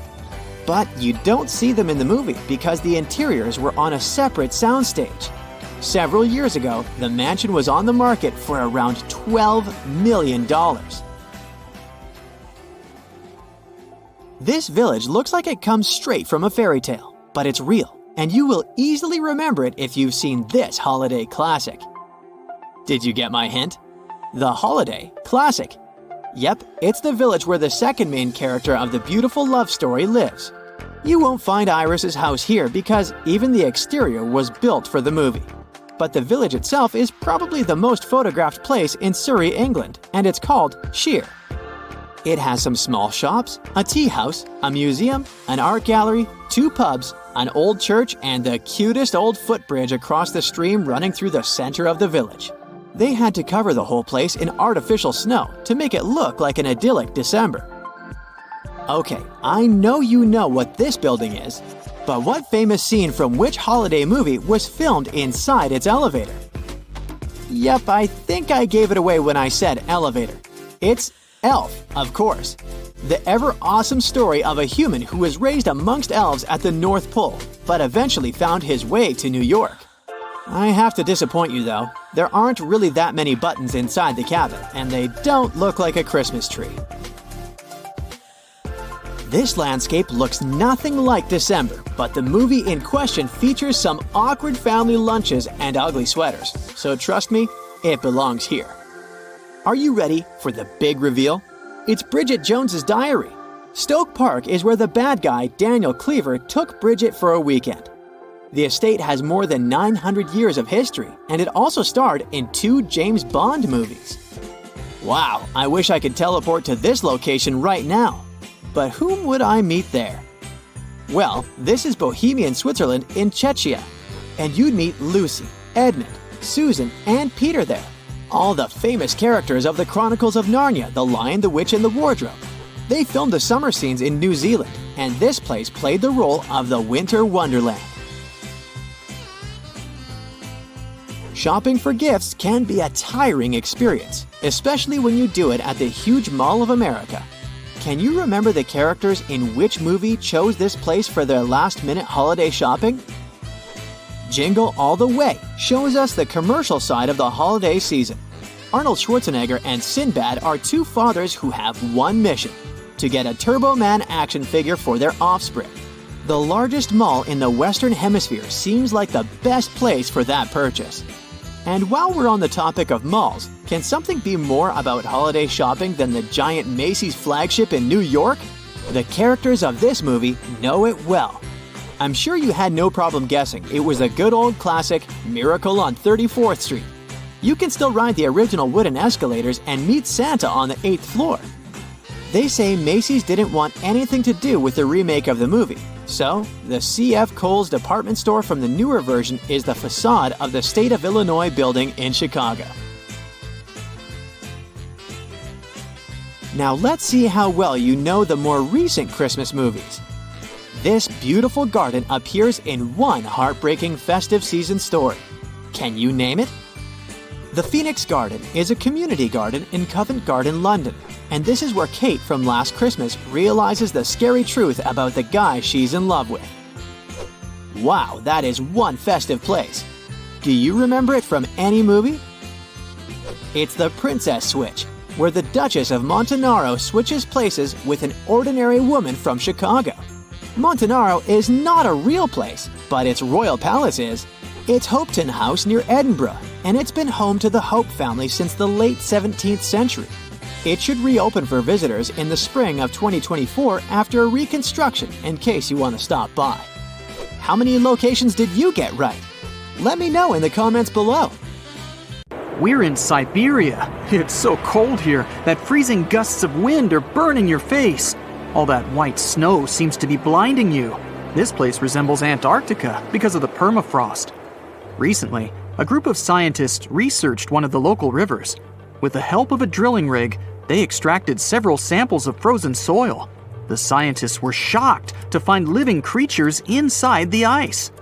Later in the laboratory, they realized that the creatures were microscopic multicelled organisms known as Deloid rotifers. These creatures looked like little worms. Scientists knew that these worms could live in frozen conditions for up to 10 years. But the age of the rotifers found in the ice was about 24,000 years. And after defrosting, they began to reproduce, as if they had been sleeping for several hours, not thousands of years. Further analysis showed that these organisms could stay frozen for hundreds of thousands of years. The rotifers might have lived during the time when people didn't invent the wheel yet. And this isn't their only superpower. Deloid rotifers are among the most radioactively resistant animals on Earth. They can survive in places where there's no oxygen and water. They can also stay alive in areas with high acidity and can live without food and water for a long time. By the way, these are not the only creatures that are known for living for thousands of years. Particular types of moss and some microorganisms are also almost immortal. Nematodes, also called roundworms, are some of the most adaptive varieties of worms in the world. Imagine the Eiffel Tower standing tall and proud. And now, let's make it 10 times higher and place it underground. Exactly at this depth, many thousands of feet under the surface, scientists discovered these creatures. There's no sunlight and almost no air in this place. And since it's much closer to Earth's core than the surface of our planet, the temperature here is higher than in the middle of the hottest desert. Millions of tons of soil above create insane pressure. But all this couldn't prevent life from developing here. When roundworms run out of air, food, or when the temperature becomes too high, They get into a unique state of stasis, or deep hibernation. In this mode, the worm's metabolism slows down, and almost all the processes in their bodies stop. The creatures can sleep for a very long time and only wake up when the environment becomes more livable. By the way, you don't have to go so deep underground to find these creatures. Nematodes are found all over the world. They can live in hot springs, deserts, high in the mountains, among the harsh ices of Antarctica, or inside animals and humans. Our next invulnerable creatures are tardigrades, also known as water bears. These are microscopic, 8-legged invertebrates closely related to arthropods. It's impossible to see them with the unaided eye. But a conventional microscope will allow you to see tardigrades in detail. They look like minuscule bears. They're called water bears because they need a thin layer of water around their bodies at all times. It's necessary to prevent dehydration. Tardigrades have been found in all kinds of environments, from ocean depths to sand dunes. They're incredibly robust thanks to their unique organism structure. Yeah, they look soft, but their body is covered with a tough cuticle. This coating resembles the exoskeletons of grasshoppers, mantises, and many other insects. Water bears shed their old layer of the cuticle when they need to grow. Each of their 8 legs has 4 to 6 claws, which helps them cling to any surface. The bears can survive at a temperature that's almost 3 times as cold as the temperature in the ice of Antarctica. Heat doesn't harm them either. They have been proved to survive at the temperature that makes water boil. Also, water bears are not afraid of radiation and high pressure. In the depths of the ocean, pressure can destroy alloys of the strongest metals, but these creatures can withstand pressures 6 times greater. But the coolest thing is that they can live in the vacuum of space. Our planet has a magnetic field. This is a shield that protects us from solar radiation. Tardigrades don't need this protection. They can go into near-Earth orbit and come back unharmed, all thanks to a protein protecting their DNA from ionizing radiation. Like other immortal organisms, water bears can fall into a state of cryptobiosis. Tardigrades pull their head and legs inside their bodies and fall asleep. If the surrounding conditions suggest freezing, drying out, or experiencing a lack of oxygen, they will remain in this barrel form until the situation improves. So those are microscopic organisms and microbes that can only be seen through a microscope. But how about something bigger? Meet ironclad beetles. They live in the southwestern US and Mexico. These insects can not survive high temperatures, live without oxygen, or in conditions of increased radiation. But their shells are so tough that they can only be pierced with a drill or hammer. Their durable exoskeletons are made of a special substance, chitin. It can also be found in the armor of crabs or shrimp. And still, the chitin of the ironclad beetle is so durable that it allows this creature to withstand the impact of a car moving at high speed. In times of danger, they can hide their whiskers and strong legs in special recesses in their shell. Other animals can't bite through the armor, so they spit the beetle out and leave to look for lunch somewhere else. As soon as the danger disappears, the bug stretches out its legs again and goes about its business. Also, the armor saves the beetles from dehydration, which is very useful in hot areas of Mexico and the southwestern US. Inside the exoskeleton, they can store moisture. In other words, these bugs can absorb water whenever they find it and transport this liquid inside themselves. The next creatures are incredibly fragile, but they know how to survive in places where almost no other animals can live. We're going to the southeast of Romania, near the Black Sea. Here, on a desolate wide plain, you can notice a pit. This is a mine leading deep underground. The air on the surface of our planet usually contains around 20% oxygen, but in the mine, it's only 10%. Inside the cave, the air also has an increased content of hydrogen sulfide and carbon dioxide. People can't breathe there without an oxygen tank. We can probably say that the water and air there are poisoned. Almost no animals would be able to survive here. Still, 48 species of living organisms have been found in this cave. 33 of them are newly discovered species. And they aren't the only microbes or bacteria that can't be seen without a microscope. Something bigger lives here. Strange white snails crawl over the walls of the mines.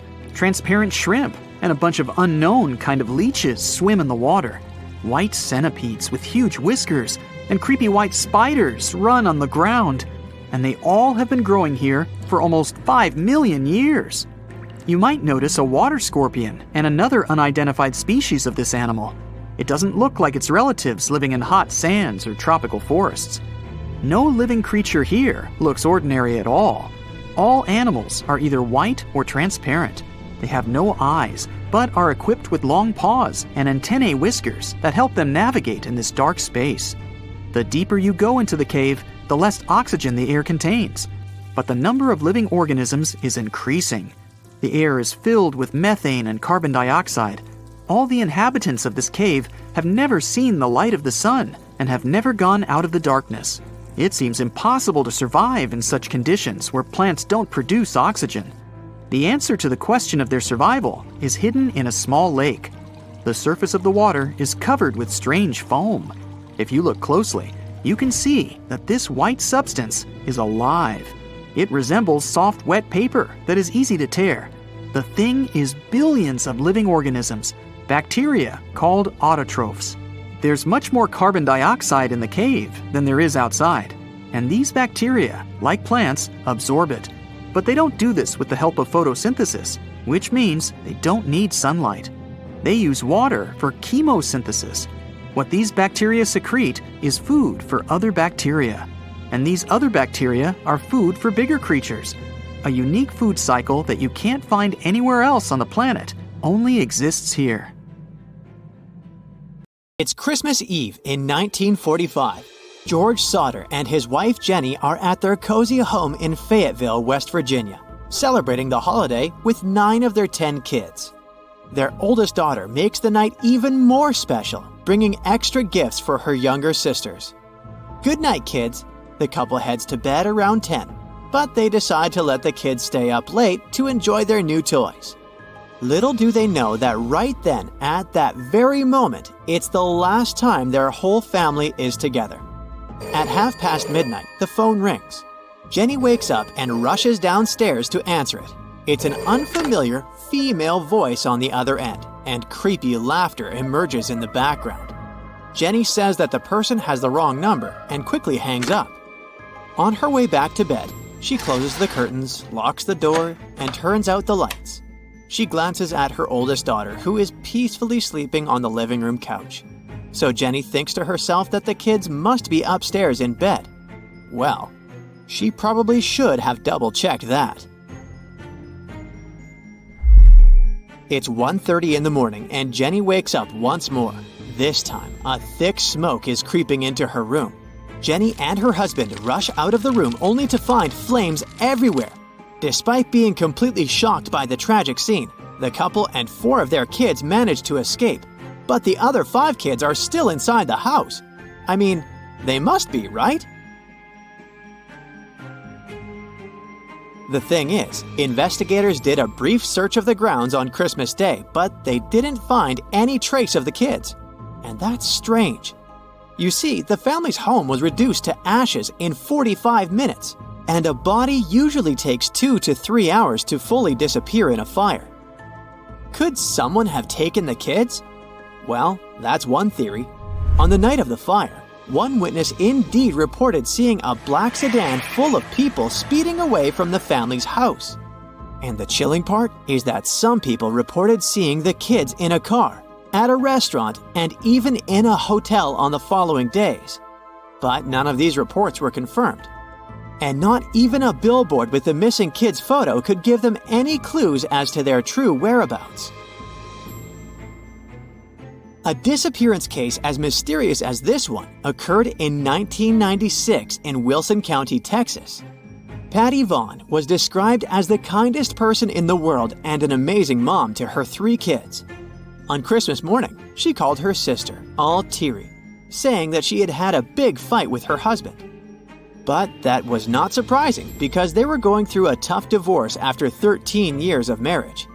Later that day, Patty met with her husband at their house so he could celebrate the holiday for a couple of hours with their kids. But Patty had a different plan for the evening. She wanted to drop their kids at her cousin's house and enjoy the last hours of the holiday with her new boyfriend. Unfortunately, she never got to meet him that night. The day after the traditional gift exchange, Patty's boss found her blue Dodge Caravan on the side of a road leading to her home and workplace. But she wasn't inside, and she was never seen again. Have you ever heard of Britain's Roswell? Yep, that went down during the holidays, actually on the day after Christmas in 1980. On that day, 2 officers reported seeing a strange light in Rendlesham Forest, located in Suffolk, England. According to the witnesses, this strange flying object was fast. I'm talking about traveling 60 miles in just 2 seconds. A commercial plane, for example, would fly around 0.28 miles in that same time. So the officers thought that whatever was there, it was clearly under the control of the intelligence. Well, this story is quite well known, but there's another UFO mystery in England that's even more eerie. And it also happened during Christmas. Imagine being woken up at 1:25 on Christmas Day by a loud noise coming from the roof. That can't be Santa Claus, of course, but you start to question yourself. What started as the noise of branches hitting the roof becomes louder and louder until it sounds like giant hailstones, making you crazy. You stick your head out of the window and see nothing. Absolutely nothing. The sound then turns into a hum, then into a faint whisper. What looks like a horror movie plot happened to Mildred Head in 1964 in Warminster, a small town in Wiltshire, England. But she was not the only one. Later that morning, another woman was walking down the street when she was suddenly thrown to the ground by the force of savage sound waves. Around the same time, a couple was surprised by a similar noise. They described that frightening sound as if 5,000 tiles from their roof were ripped off and then put back on again. In total, more than 30 people reported hearing mysterious noises that Christmas morning. That was just the start of what we now call the Warminster Thing, a decades-long enigma of UFO sightings, scary sounds, and cars mysteriously breaking down after these strange occurrences. Over 50 years have passed, yet no theory can fully explain what happened in the UFO capital of the UK. Santa Claus coming down the chimney, 8 tiny reindeer, stockings filled with gifts. This perfect holiday recipe is described in the "'Twas the Night Before Christmas" poem. But there's a mystery hidden in that iconic poem. You see, the verses were first published in a newspaper called the Troy Sentinel on the 23rd of December, 1823. But there was a problem. The poem didn't have an author. This mystery persisted for 21 long years until a language professor from New York City named Clement Clark Moore claimed authorship. Mystery solved? Well, not exactly. A letter from 1879 raises an intriguing possibility.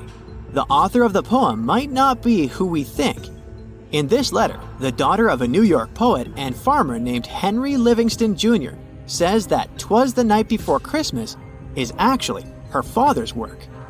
She was too young to have heard the poem when it was originally recited, but the family says that her father read the poem to his kids 16 years before it was first published in the newspaper. But don't get too excited, because this whole story will probably remain a Christmas mystery. The truth is that the alleged author passed away just 5 years after the poem's publication, never once claiming to be the real author.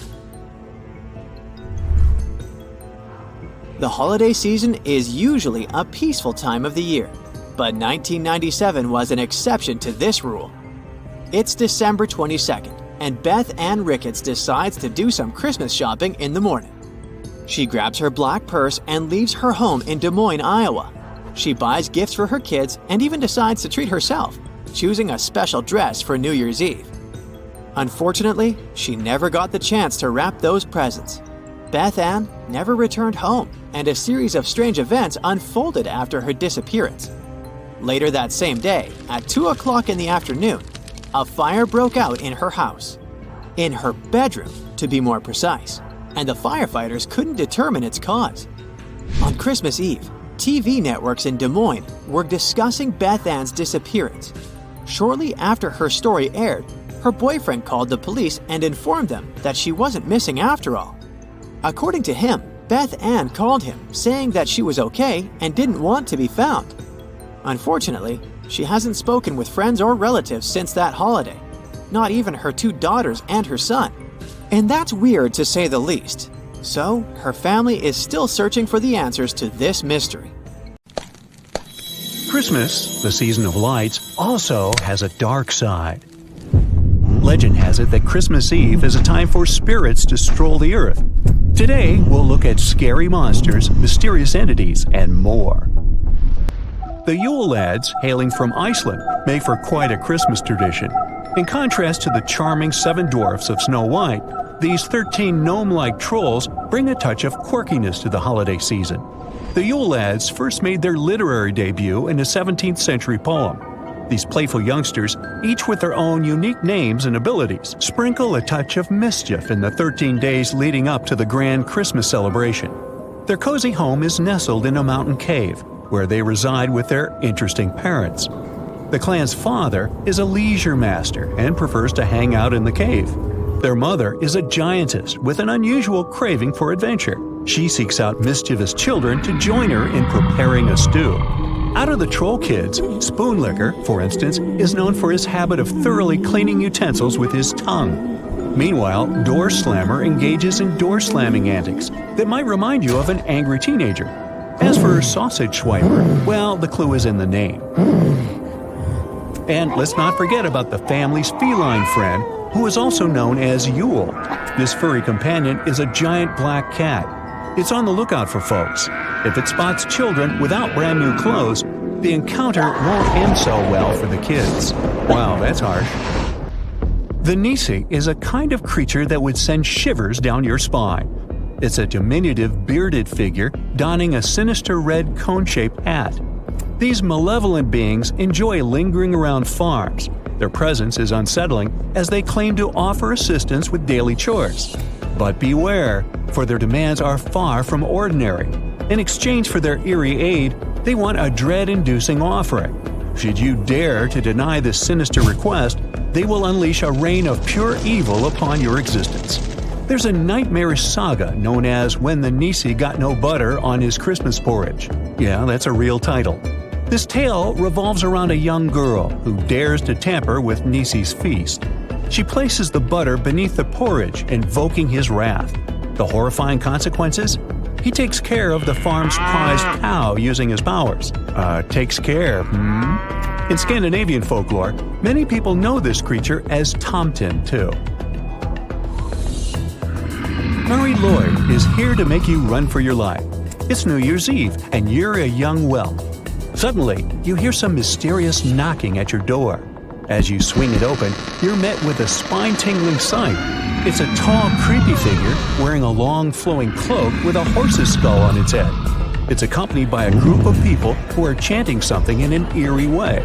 To make it even more unsettling, the horse skull has fake eyeballs in its eye holes, and its mouth is slightly open. This whole scene scares you so much that you can't even move. Not the vision of sugar plums you'd rather have. And then we have the Karakonkolos, hailing from the lands of Turkey and Bulgaria. Now picture a more sinister version of the elusive Bigfoot. The Karakonkolos lurks on street corners, posing riddles to passers-by. Answer correctly, and you may escape unharmed. But should you fail, you risk being plunged into a frigid slumber, even colder than the wintry night. In other corners of the world, the Karakonkolos revel in trickery, often masquerading as a familiar voice, tricking unsuspecting victims into venturing out into the snow. This eerie boogeyman is said to have originated from the Greek Kalakanzaros, its sinister influence echoing across the land.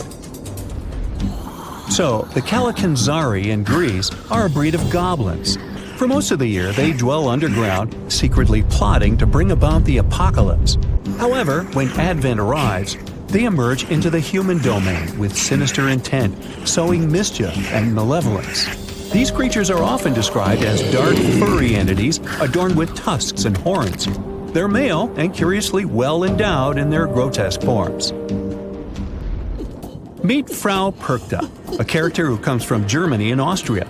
Now, she may go by different names, like Italian La Befana or Russian Babushka, but her modus operandi remains consistent. During the 12 delightful days of Christmas, she shifts between being a sweet, beautiful alpine goddess and a mischievous, some say mischievous, wrinkled hag, depending on your contact with her. She's quite the mood ring. If you've pleased her, you might just see a youthful presence.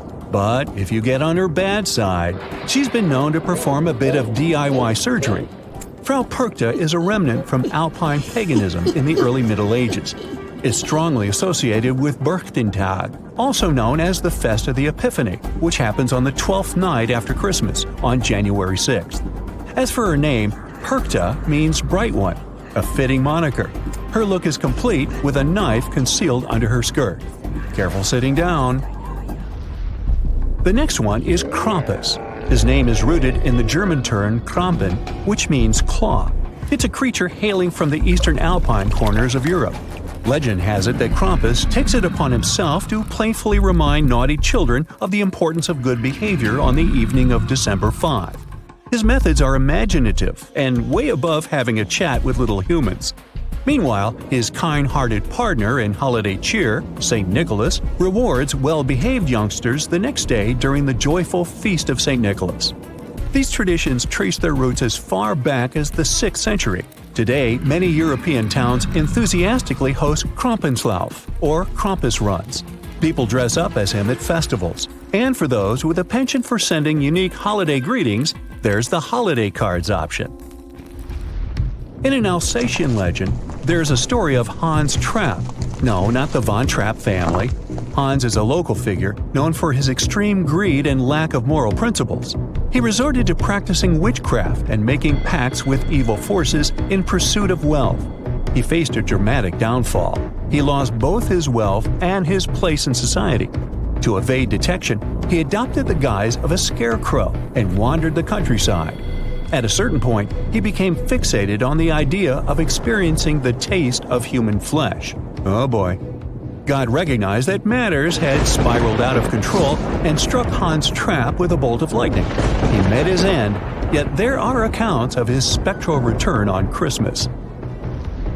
Belsnickel is a character of German folklore. It's traditionally known for its unique role in guiding children toward better behavior, offering an intriguing contrast to the jolly figure of St. Nicholas.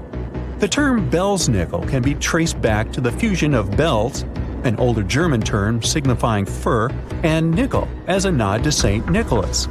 Belsnickel is known for his visits to children, during which he engages them in friendly conversations and playful inquiries. Based on their responses, he may opt to reward them with a gift or employ a form of discipline, often involving a wooden rod. Belsnickel's origins can be traced back to the Middle Ages. The final touch is Grilla. She is a giantess who is able to sense children misbehaving all year round. She keeps a record of those children and sees them as snacks during Christmas time. Wait a minute, didn't we mention her before? If you ask this question, you're an attentive, devoted Brightsider. We have indeed mentioned her, the mother of the Yule lads. Remember that crowded family with a black cat? Now, Pierre Fouettard was a butcher. He was known for his involvement in the cases of abduction and robbery, leading to tragic fates for children. St. Nicholas uncovered his gruesome acts and miraculously revived the children. In retribution, Pierre Fouettard was sentenced to a lifetime of servitude, accompanying St. Nicholas and managing wayward youngsters. Well, thanks anyways, but I think I'll just stick with Santa Claus. Oh, and the reindeer.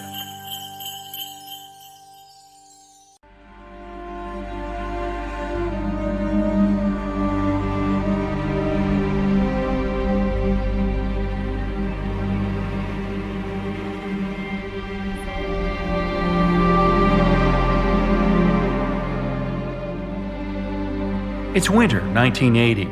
We're in the small town of Lengby. 19-year-old Jean Hilliard is driving home after meeting with a friend. She takes a shortcut and turns into an icy, slippery road. In the dark, she loses control of the rear-wheel drive car. The vehicle crashes into a ditch. Emergency lights, snowfall, night, and a hard frost. Jean gets out of the vehicle. She's wearing only a light winter coat, mittens, and cowboy boots. The air temperature is much lower than in a freezer. Jean is sure that her friend lives nearby, so she goes that way. She climbs a high hill and realizes she's taken the wrong route. It seems she's gotten lost. The girl wanders a couple more miles and notices her other friend's house in the distance. Freezing, she walks there. Then everything turns black. Jean loses consciousness.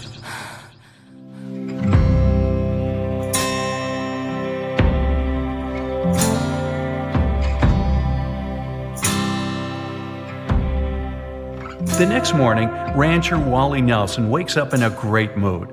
It's the holiday season. There's a winter fairy tale outside the window. He leaves his house and notices the body of Jean Hilliard lying just a few feet from his porch. Wally approaches the girl, shakes her, and is horrified. Her body is stiff and cold like frozen wood. Her eyes are open and don't move. Her hair is frozen. She just doesn't look alive. But Wally sees that she's still breathing. Jean has managed to survive. Wally wants to put her in his car to bring her to the doctor, but the girl's body doesn't bend and can't fit into the auto. It feels like a statue. He takes a bigger car and rushes to the hospital as fast as possible. The doctors take Jean, but they don't think she has any chance to make it. Her hand is so hard and frozen that no needle can penetrate it. A low temperature, glassy eyes, and muscles as hard as stone are all the results of emergency mode. Her body has directed all the blood to the vital organs to ensure their functioning. That's why other parts of her body look so lifeless, and her skin and muscles don't react to anything. The doctors decide to put heating pads on the girl to warm her up. Her family hopes for her recovery, but right now, all they can do is just wait. Frostbite is so dangerous because all that frozen liquid begins to expand. Fill a small bottle with water and put it in the freezer for a few hours. Then take it out, and you'll see that the bottle seems to have expanded or even cracked because of the increased volume of the liquid. The same thing happens inside our bodies. We consist of almost 70% water. When it freezes, its particles turn into ice crystals and tear cell membranes. Ice fragments can stretch and destroy tissue. This is called frostbite. Also, our body can slow down all internal processes in extreme cold conditions to save strength and energy. The heart makes fewer beats, and the lungs stop consuming lots of oxygen. Metabolism slows down. It happened with Jean, and perhaps it is what saved her life that day. She was lying in the snow in severe frost for about 6 hours. But why didn't the ice particles start destroying her cell membranes? How did her body withstand such damage and manage to survive? Back at the hospital, doctors are happy to watch Jean get better. Warm blood spreads through the frozen vessels and brings her body back to life. Surprisingly, ice crystals haven't damaged her muscles and skin. A few hours later, the girl regains consciousness. By noon, she starts talking. Jean doesn't know what happened. She remembers walking to her friend's house and then waking up in the hospital. What worries her most right now is that her father's car is somewhere in a ditch. As it turns out, the girl fell down and crawled on all fours to Wally Nelson's house. She doesn't remember it, but apparently her brain activated the survival instinct that night. Unfortunately, she didn't manage to crawl the last few feet. Jean passed out at the door and stayed there for 6 hours. Doctors examine the girl and understand that she's completely healthy. Soon, she's discharged from the hospital. This case isn't unique. One professor of emergency medicine, David Plummer, said he'd seen about 12 similar cases over the past 10 years when patients had survived severe frostbite. Jean returns home and finds out that she has become famous. People write about her in newspapers, want to interview her, and film documentary shows. Her case has attracted the attention of many doctors around the world, but no one has been able to find out exactly how she managed to survive. In the case of humans, such recoveries seem like an absolute miracle. But many creatures of the natural world can adapt their bodies to extreme conditions. One of them is the tree frog. These animals live mainly in temperate and tropical parts of Eurasia. Sometimes they have to contend with cold weather. Their body injects glucose into the bloodstream when they feel they're freezing, and the content of their cells turns into syrup. Sugar lowers the freezing point of water. So, tree frogs have adapted to such conditions. The water outside their cells can freeze. Their bodies can get as hard as ice cubes, but they will be alive, feeling great. Then, when it gets warmer, they fully recover. The blood fills their body and puts all their muscles in motion.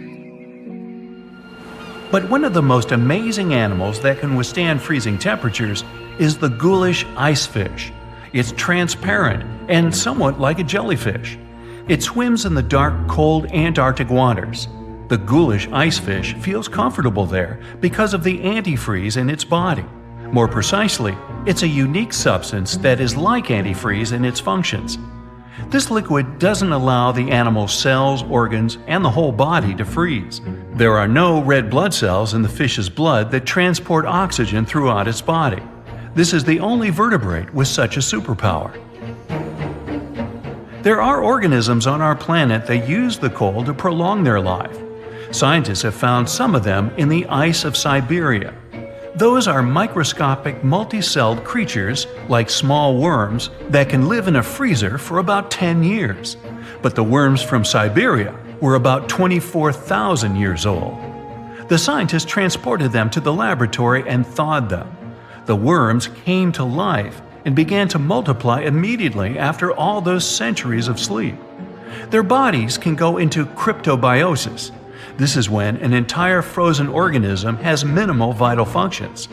The analysis showed that the worms could stay in this mode for tens of thousands of years. And there are many such animals on our planet. Also, these creatures are some of the world's most resistant to radiation. They are practically invulnerable. Now back to our story. It's possible that Jean Hilliard's body went into short cryptobiosis. Perhaps there was some non-freezing liquid in the girl's blood, but no one knows for sure. These days, she has an ordinary job and almost doesn't remember that day. Further research on this topic can help scientists create special medicines that can help in freezing temperatures. Just imagine that you could safely go outside in the winter wearing a t-shirt and a pair of shorts. Steam would be coming off your body, and the ice under your feet would be melting. You'd feel hot inside. A dream, perhaps. But realistically, winter coat manufacturers would, of course, never allow it. In a frosty Canadian park, hidden deep beneath layers of thick ice, scientists discovered a bizarre skeleton they named the Frozen Dragon. The skeleton had been in the frozen ice for millions of years. It took experts decades to work out the species of this strange fossil. It was identified as a new genus of pterosaur. Pterosaurs were massive flying reptiles with wingspans of over 16 feet. Their heads were 3.5 times the size of their bodies. Pterosaurs lived 76 million years ago when they soared above the dinosaurs. Scientists described them as the biggest, meanest, and most bizarre animals that ever flew.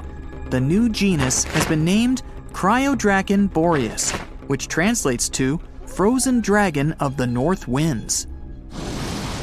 In 2013, a young mountaineer was climbing one of the tallest mountains in Western Europe, Mont Blanc.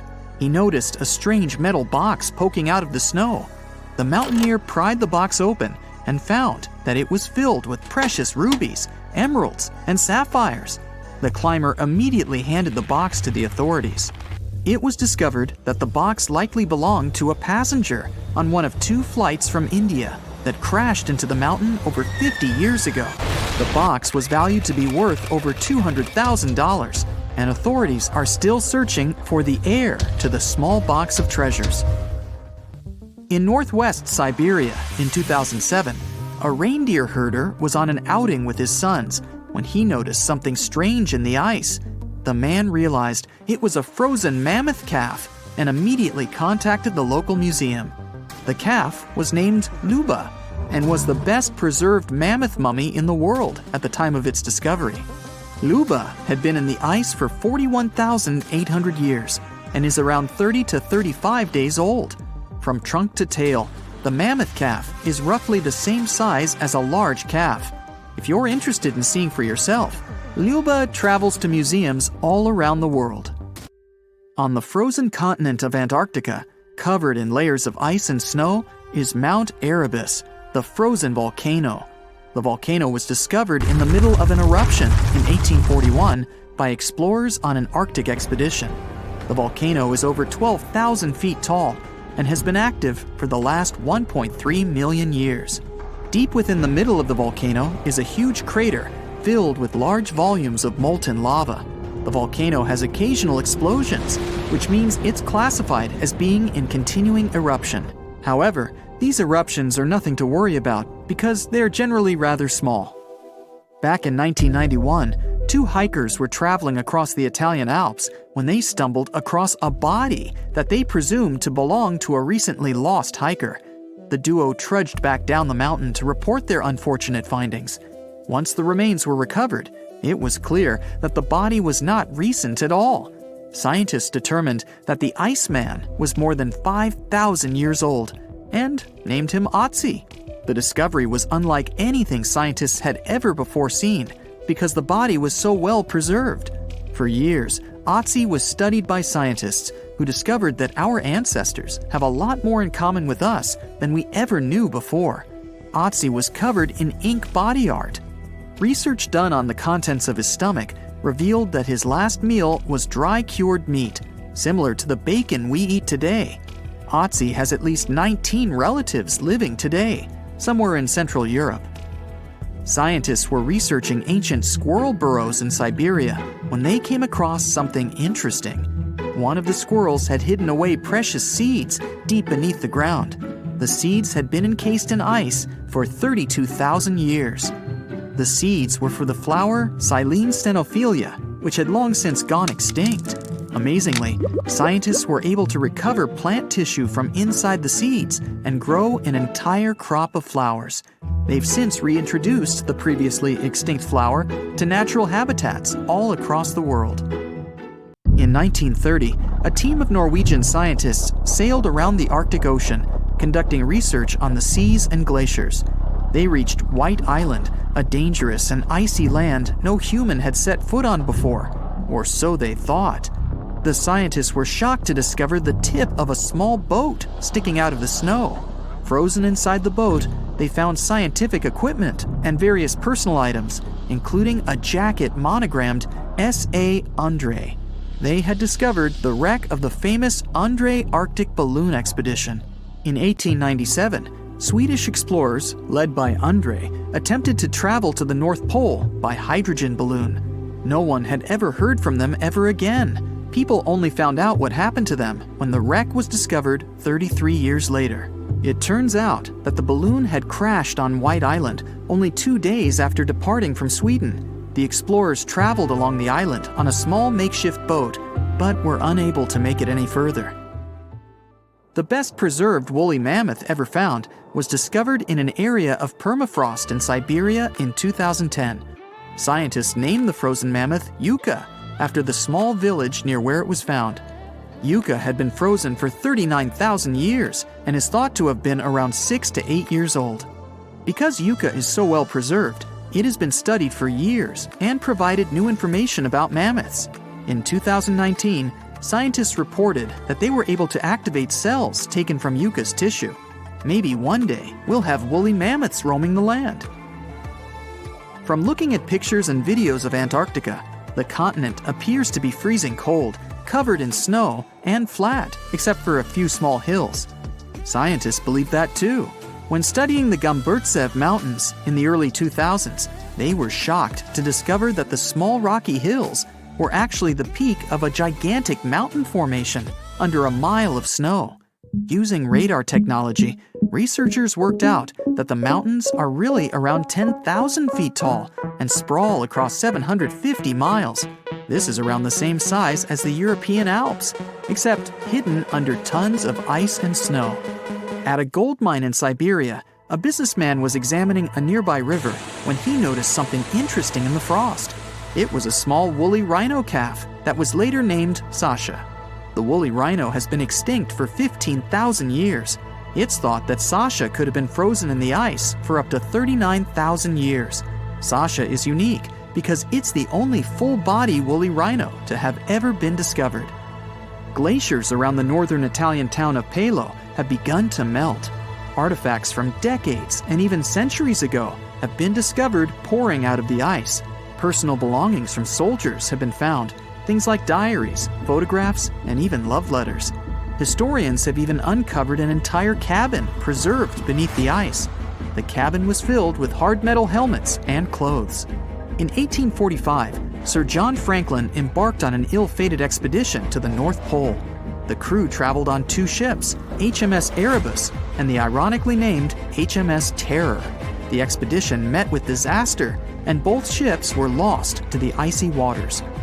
In 2016, the HMS Terror was discovered by a team of researchers. Despite being lost for 170 years, the freezing cold waters had maintained the ship in pristine condition. Scientists described the ship as frozen in time. Dinner plates and glasses were still on shelves, beds and desks were still in order, and even the passengers' luggage appeared to be in good condition. The HMS Erebus was also discovered nearby, but due to changing water conditions, the ship wasn't in great shape. The glacial ice surrounding a mountain passageway in Norway that was notoriously used by the Vikings has revealed hundreds of ancient artifacts. One of these artifacts was a giant unopened wooden box that was welded together. Researchers were beside themselves with anticipation, waiting to open this box. They believed it would be filled with Viking treasures or artifacts that would give us an insight into ancient society. When they opened the box, all that was inside was a plain old beeswax candle. It turns out that this box wasn't actually as old as they thought it was. By analyzing the candle, they discovered that the box dates back to the 17th century. The age of the Vikings had ended by the 11th century. It's likely that the candle box belonged to a farmer who was shipping it from his summer farm to his winter farm to light up the long nights.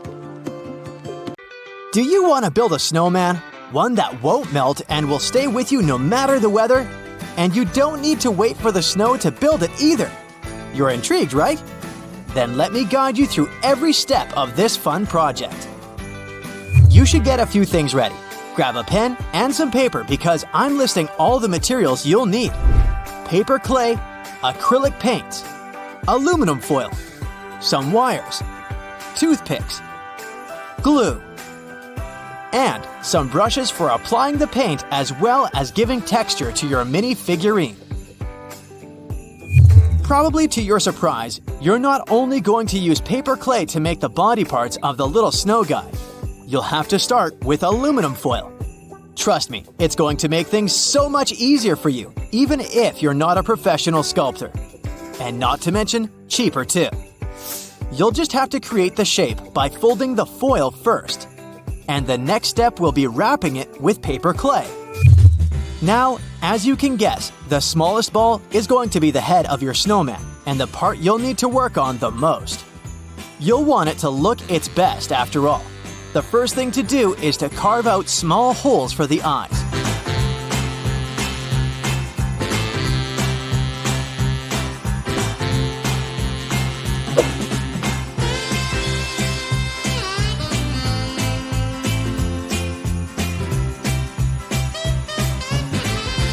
Making the mouth is simpler.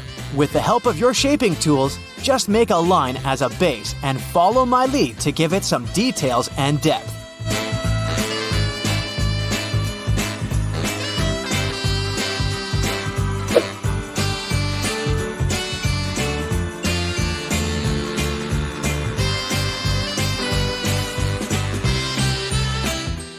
Then glue 2 teeny tiny clay balls to these holes.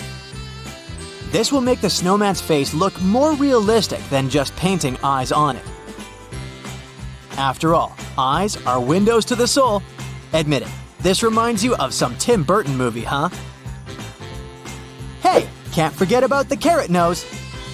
And no, we're not using real carrots here. Everything is coming together. Almost.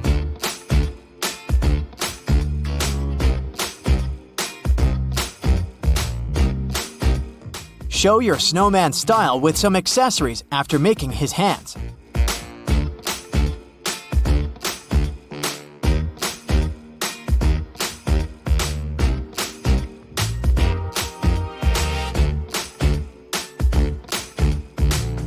Then, it's time to bring some color to his world.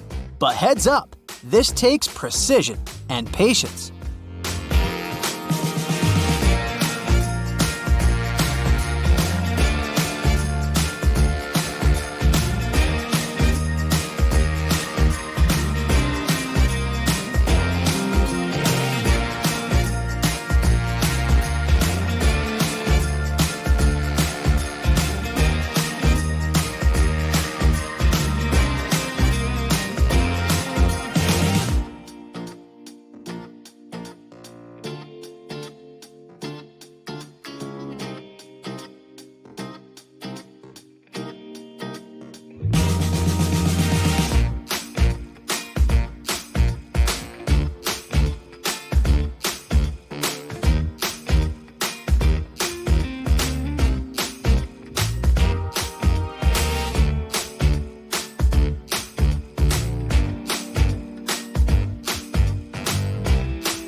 And voila!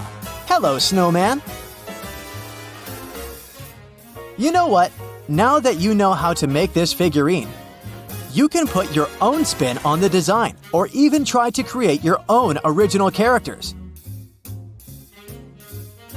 And who knows, maybe you can even create a stop-motion movie with them. Good luck! Can't wait to watch you walk down the red carpet at the Film Awards. The holiday spirit comes with holiday decorations. Sparkling lights, garlands, and snow globes are all part of it. Our furry friends like to play with them too. But did you know that this stuff has some hidden dangers? Let's take a closer look at pet safety tips in your household, both during holiday times and any other time of the year. Number 1 is tinsel. It's a go-to option to spread a celebration vibe. Tinsel is also known to spread all over the place. You might have noticed this if you trimmed a tree with it. Pets, especially cats, love such decorations. Yet, if they eat a piece of tinsel, it can cause intestinal problems. Not to mention emotional effects. The consequences can cost a lot money-wise too. Surgery to remove a foreign object can cost hundreds of dollars. Don't underestimate the appeal of a shiny object in the room, and keep your eye on your pets. Number 2 is decorative lights.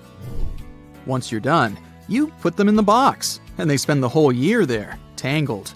When you open the box next year, you'll have a hard time untangling them. But while you're unpacking, your pets can eat the lights or get an electric shock. To avoid this, you can bundle up loose cords with protective plastic covers and hang the lights in places your pets can't easily reach. Some people have a snow globe collection. They get these balls as souvenirs from tourist places they go to. Others take them out of a box with holiday decorations at certain times of the year. These fragile things can easily break. Don't ask me how I know this. Some snow globes contain ingredients that are hazardous not only to pets, but also to younger family members. Numerous veterinary sources are full of the same warning. Keep your pets away from snow globes. That being said, the liquid inside snow globes might not be just pure water. It often contains 2% ethylene glycol, and it turns out it has a sweet smell that can lure pets to taste it.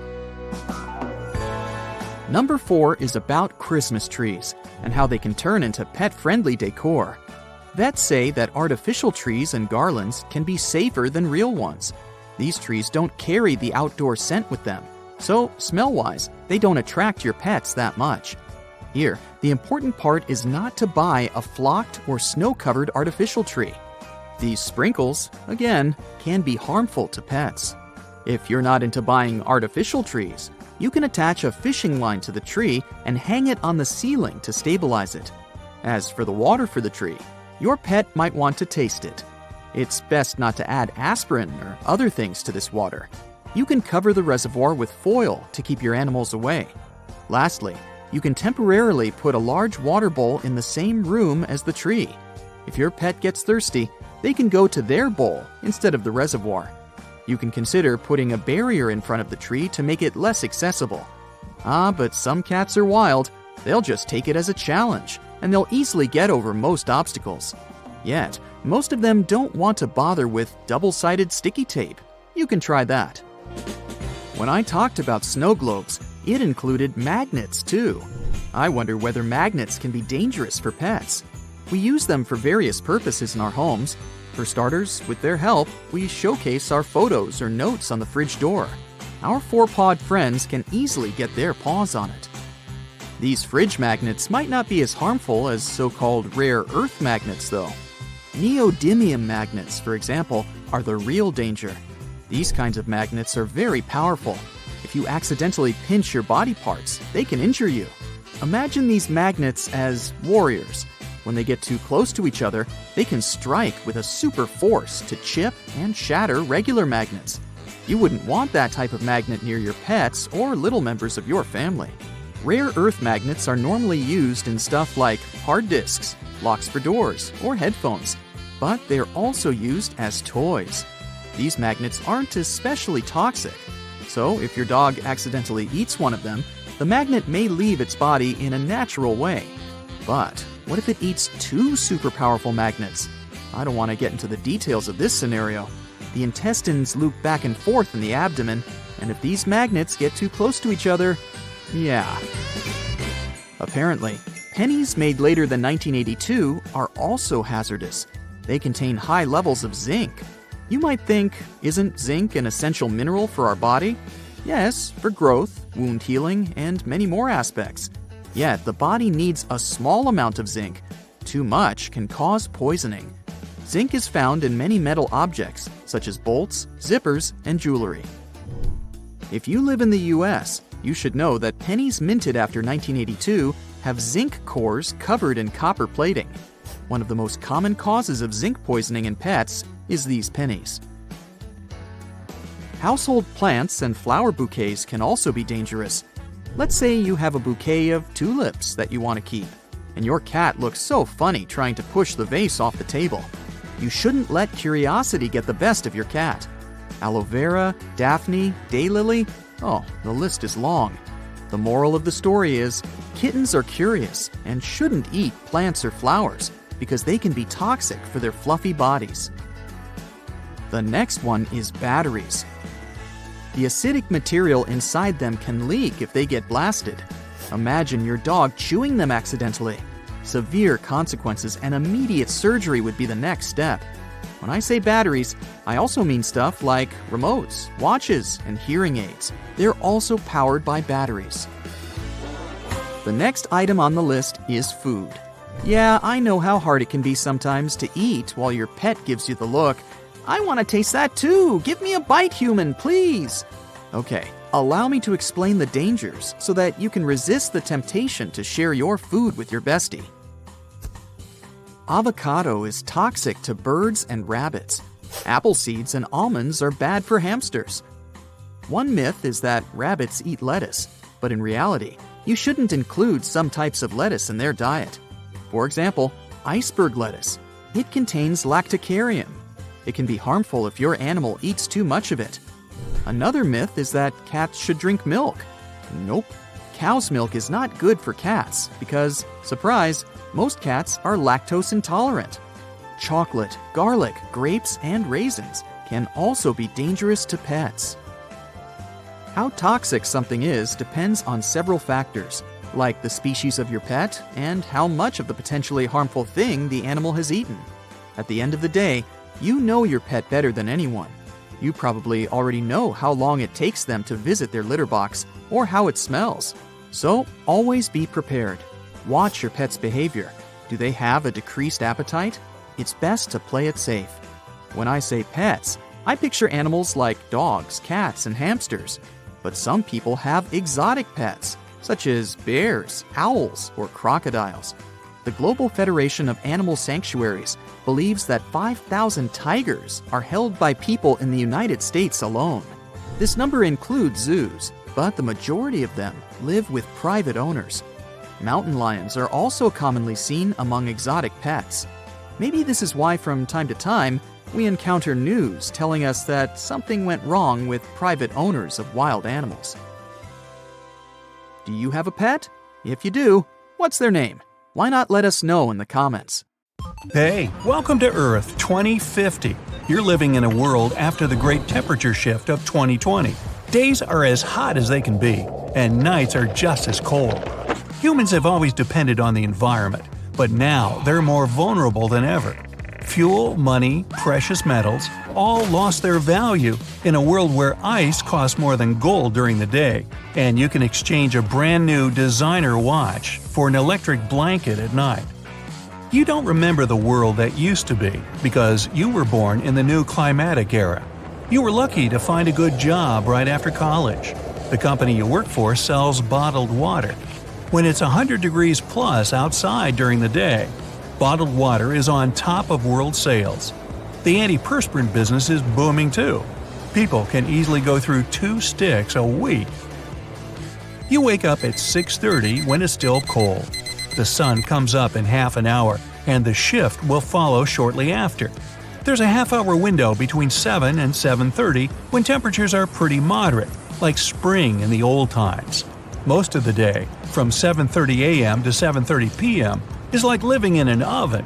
7:30 to 8 p.m., it's probably like what they used to call autumn. From then on, it's 40 below. Today's a big day. Could mean your first promotion. You take a deep breath, slide your feet into your slippers, and head to the shower. On autopilot of the day-to-day routine, you first turn the sink faucet all the way off. It's an old-world habit your parents recommended to keep the pipes from freezing. Even though all of yours are up to code, wrapped in heating tape and insulated, you'd rather not risk it. You get dressed, the daily shorts, sandals, and tank top. They have high-tech thermo clothes that adjust for the day and night temperatures. But you don't have the money for those. Maybe if you get that promotion, you can invest in a good, efficient wardrobe. Funny thing is, you can always tell a person's status by looking at them. Some things never change. The thermos walk confidently with their stylish techwear. You and the rest of the baggers pack extra clothes for work and cold evenings. Got your umbrella? Doesn't help with the heat, but at least the sun doesn't beat directly down on you. Shades, deodorant, SPF, day supplies are good. Now for evening. Gloves? Check. Winter ding! You get a text message. It's your boss.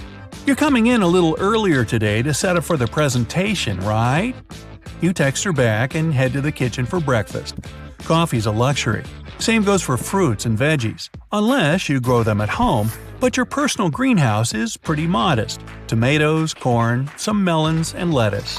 The greenhouse is still cold and heat-resistant like the standard model, but you definitely need to upgrade to a bigger one. No time, too much work. You grab an apple, a bottle of water, your bag, and rush out the door. You usually leave at 7:15.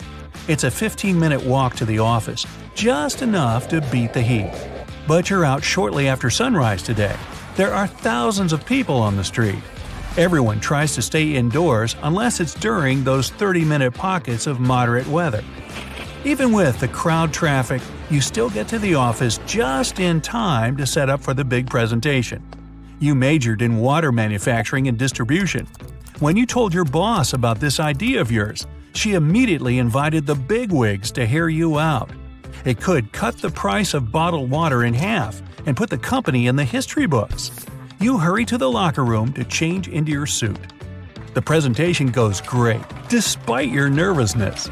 Your boss tells you big things are coming your way, but take a vacation because you'll need plenty of rest before work begins on turning your idea into a reality.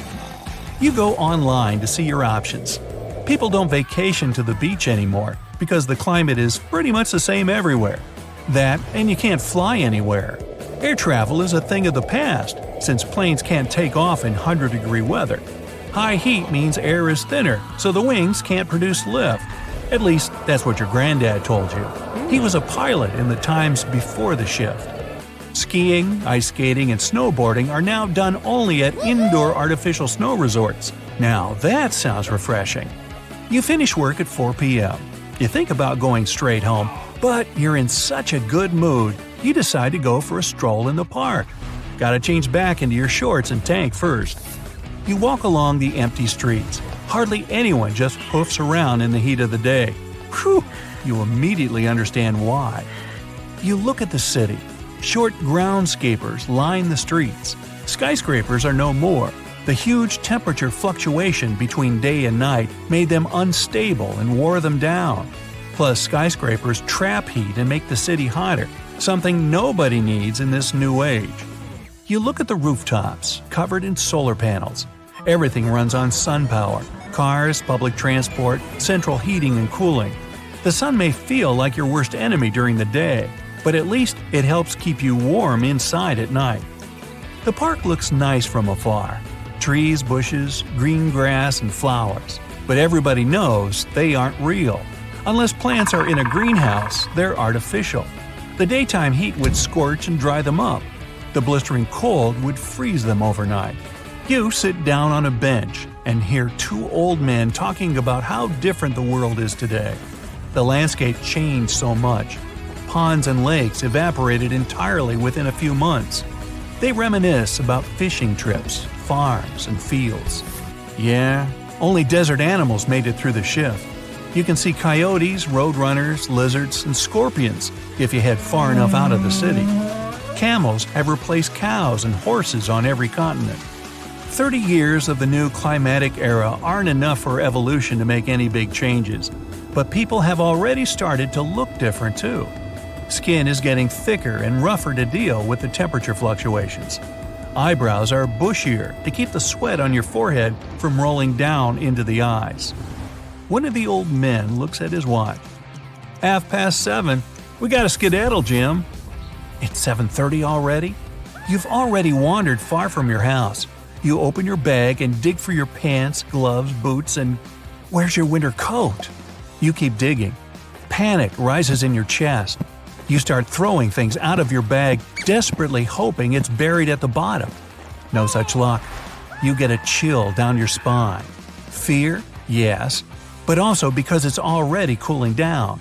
You throw all your stuff back in the bag and start sprinting down the street. 7:40. You're not gonna make it. At least the running is keeping you pretty warm. 7:50. There are no buses, no cars, no nothing. Everybody's already inside. 7:55. You know what's coming if you don't get home by 8. When it's minus 40 degrees and you're in your daytime clothes, it takes just 5 minutes for hypothermia to set in. You've heard the horror stories. People venturing out into the cold without the right gear on. First, the shivering, rapid heartbeat. Your body fights to keep you warm. Then the shivering stops. Heart rate goes down. You start to feel lightheaded. Your body gives up. When they pass out, that's it. 7:58. You see your street up ahead. Come on, legs, go faster. 8 p.m. The cold knocks the wind out of you. You're a minute from your house. Just keep going.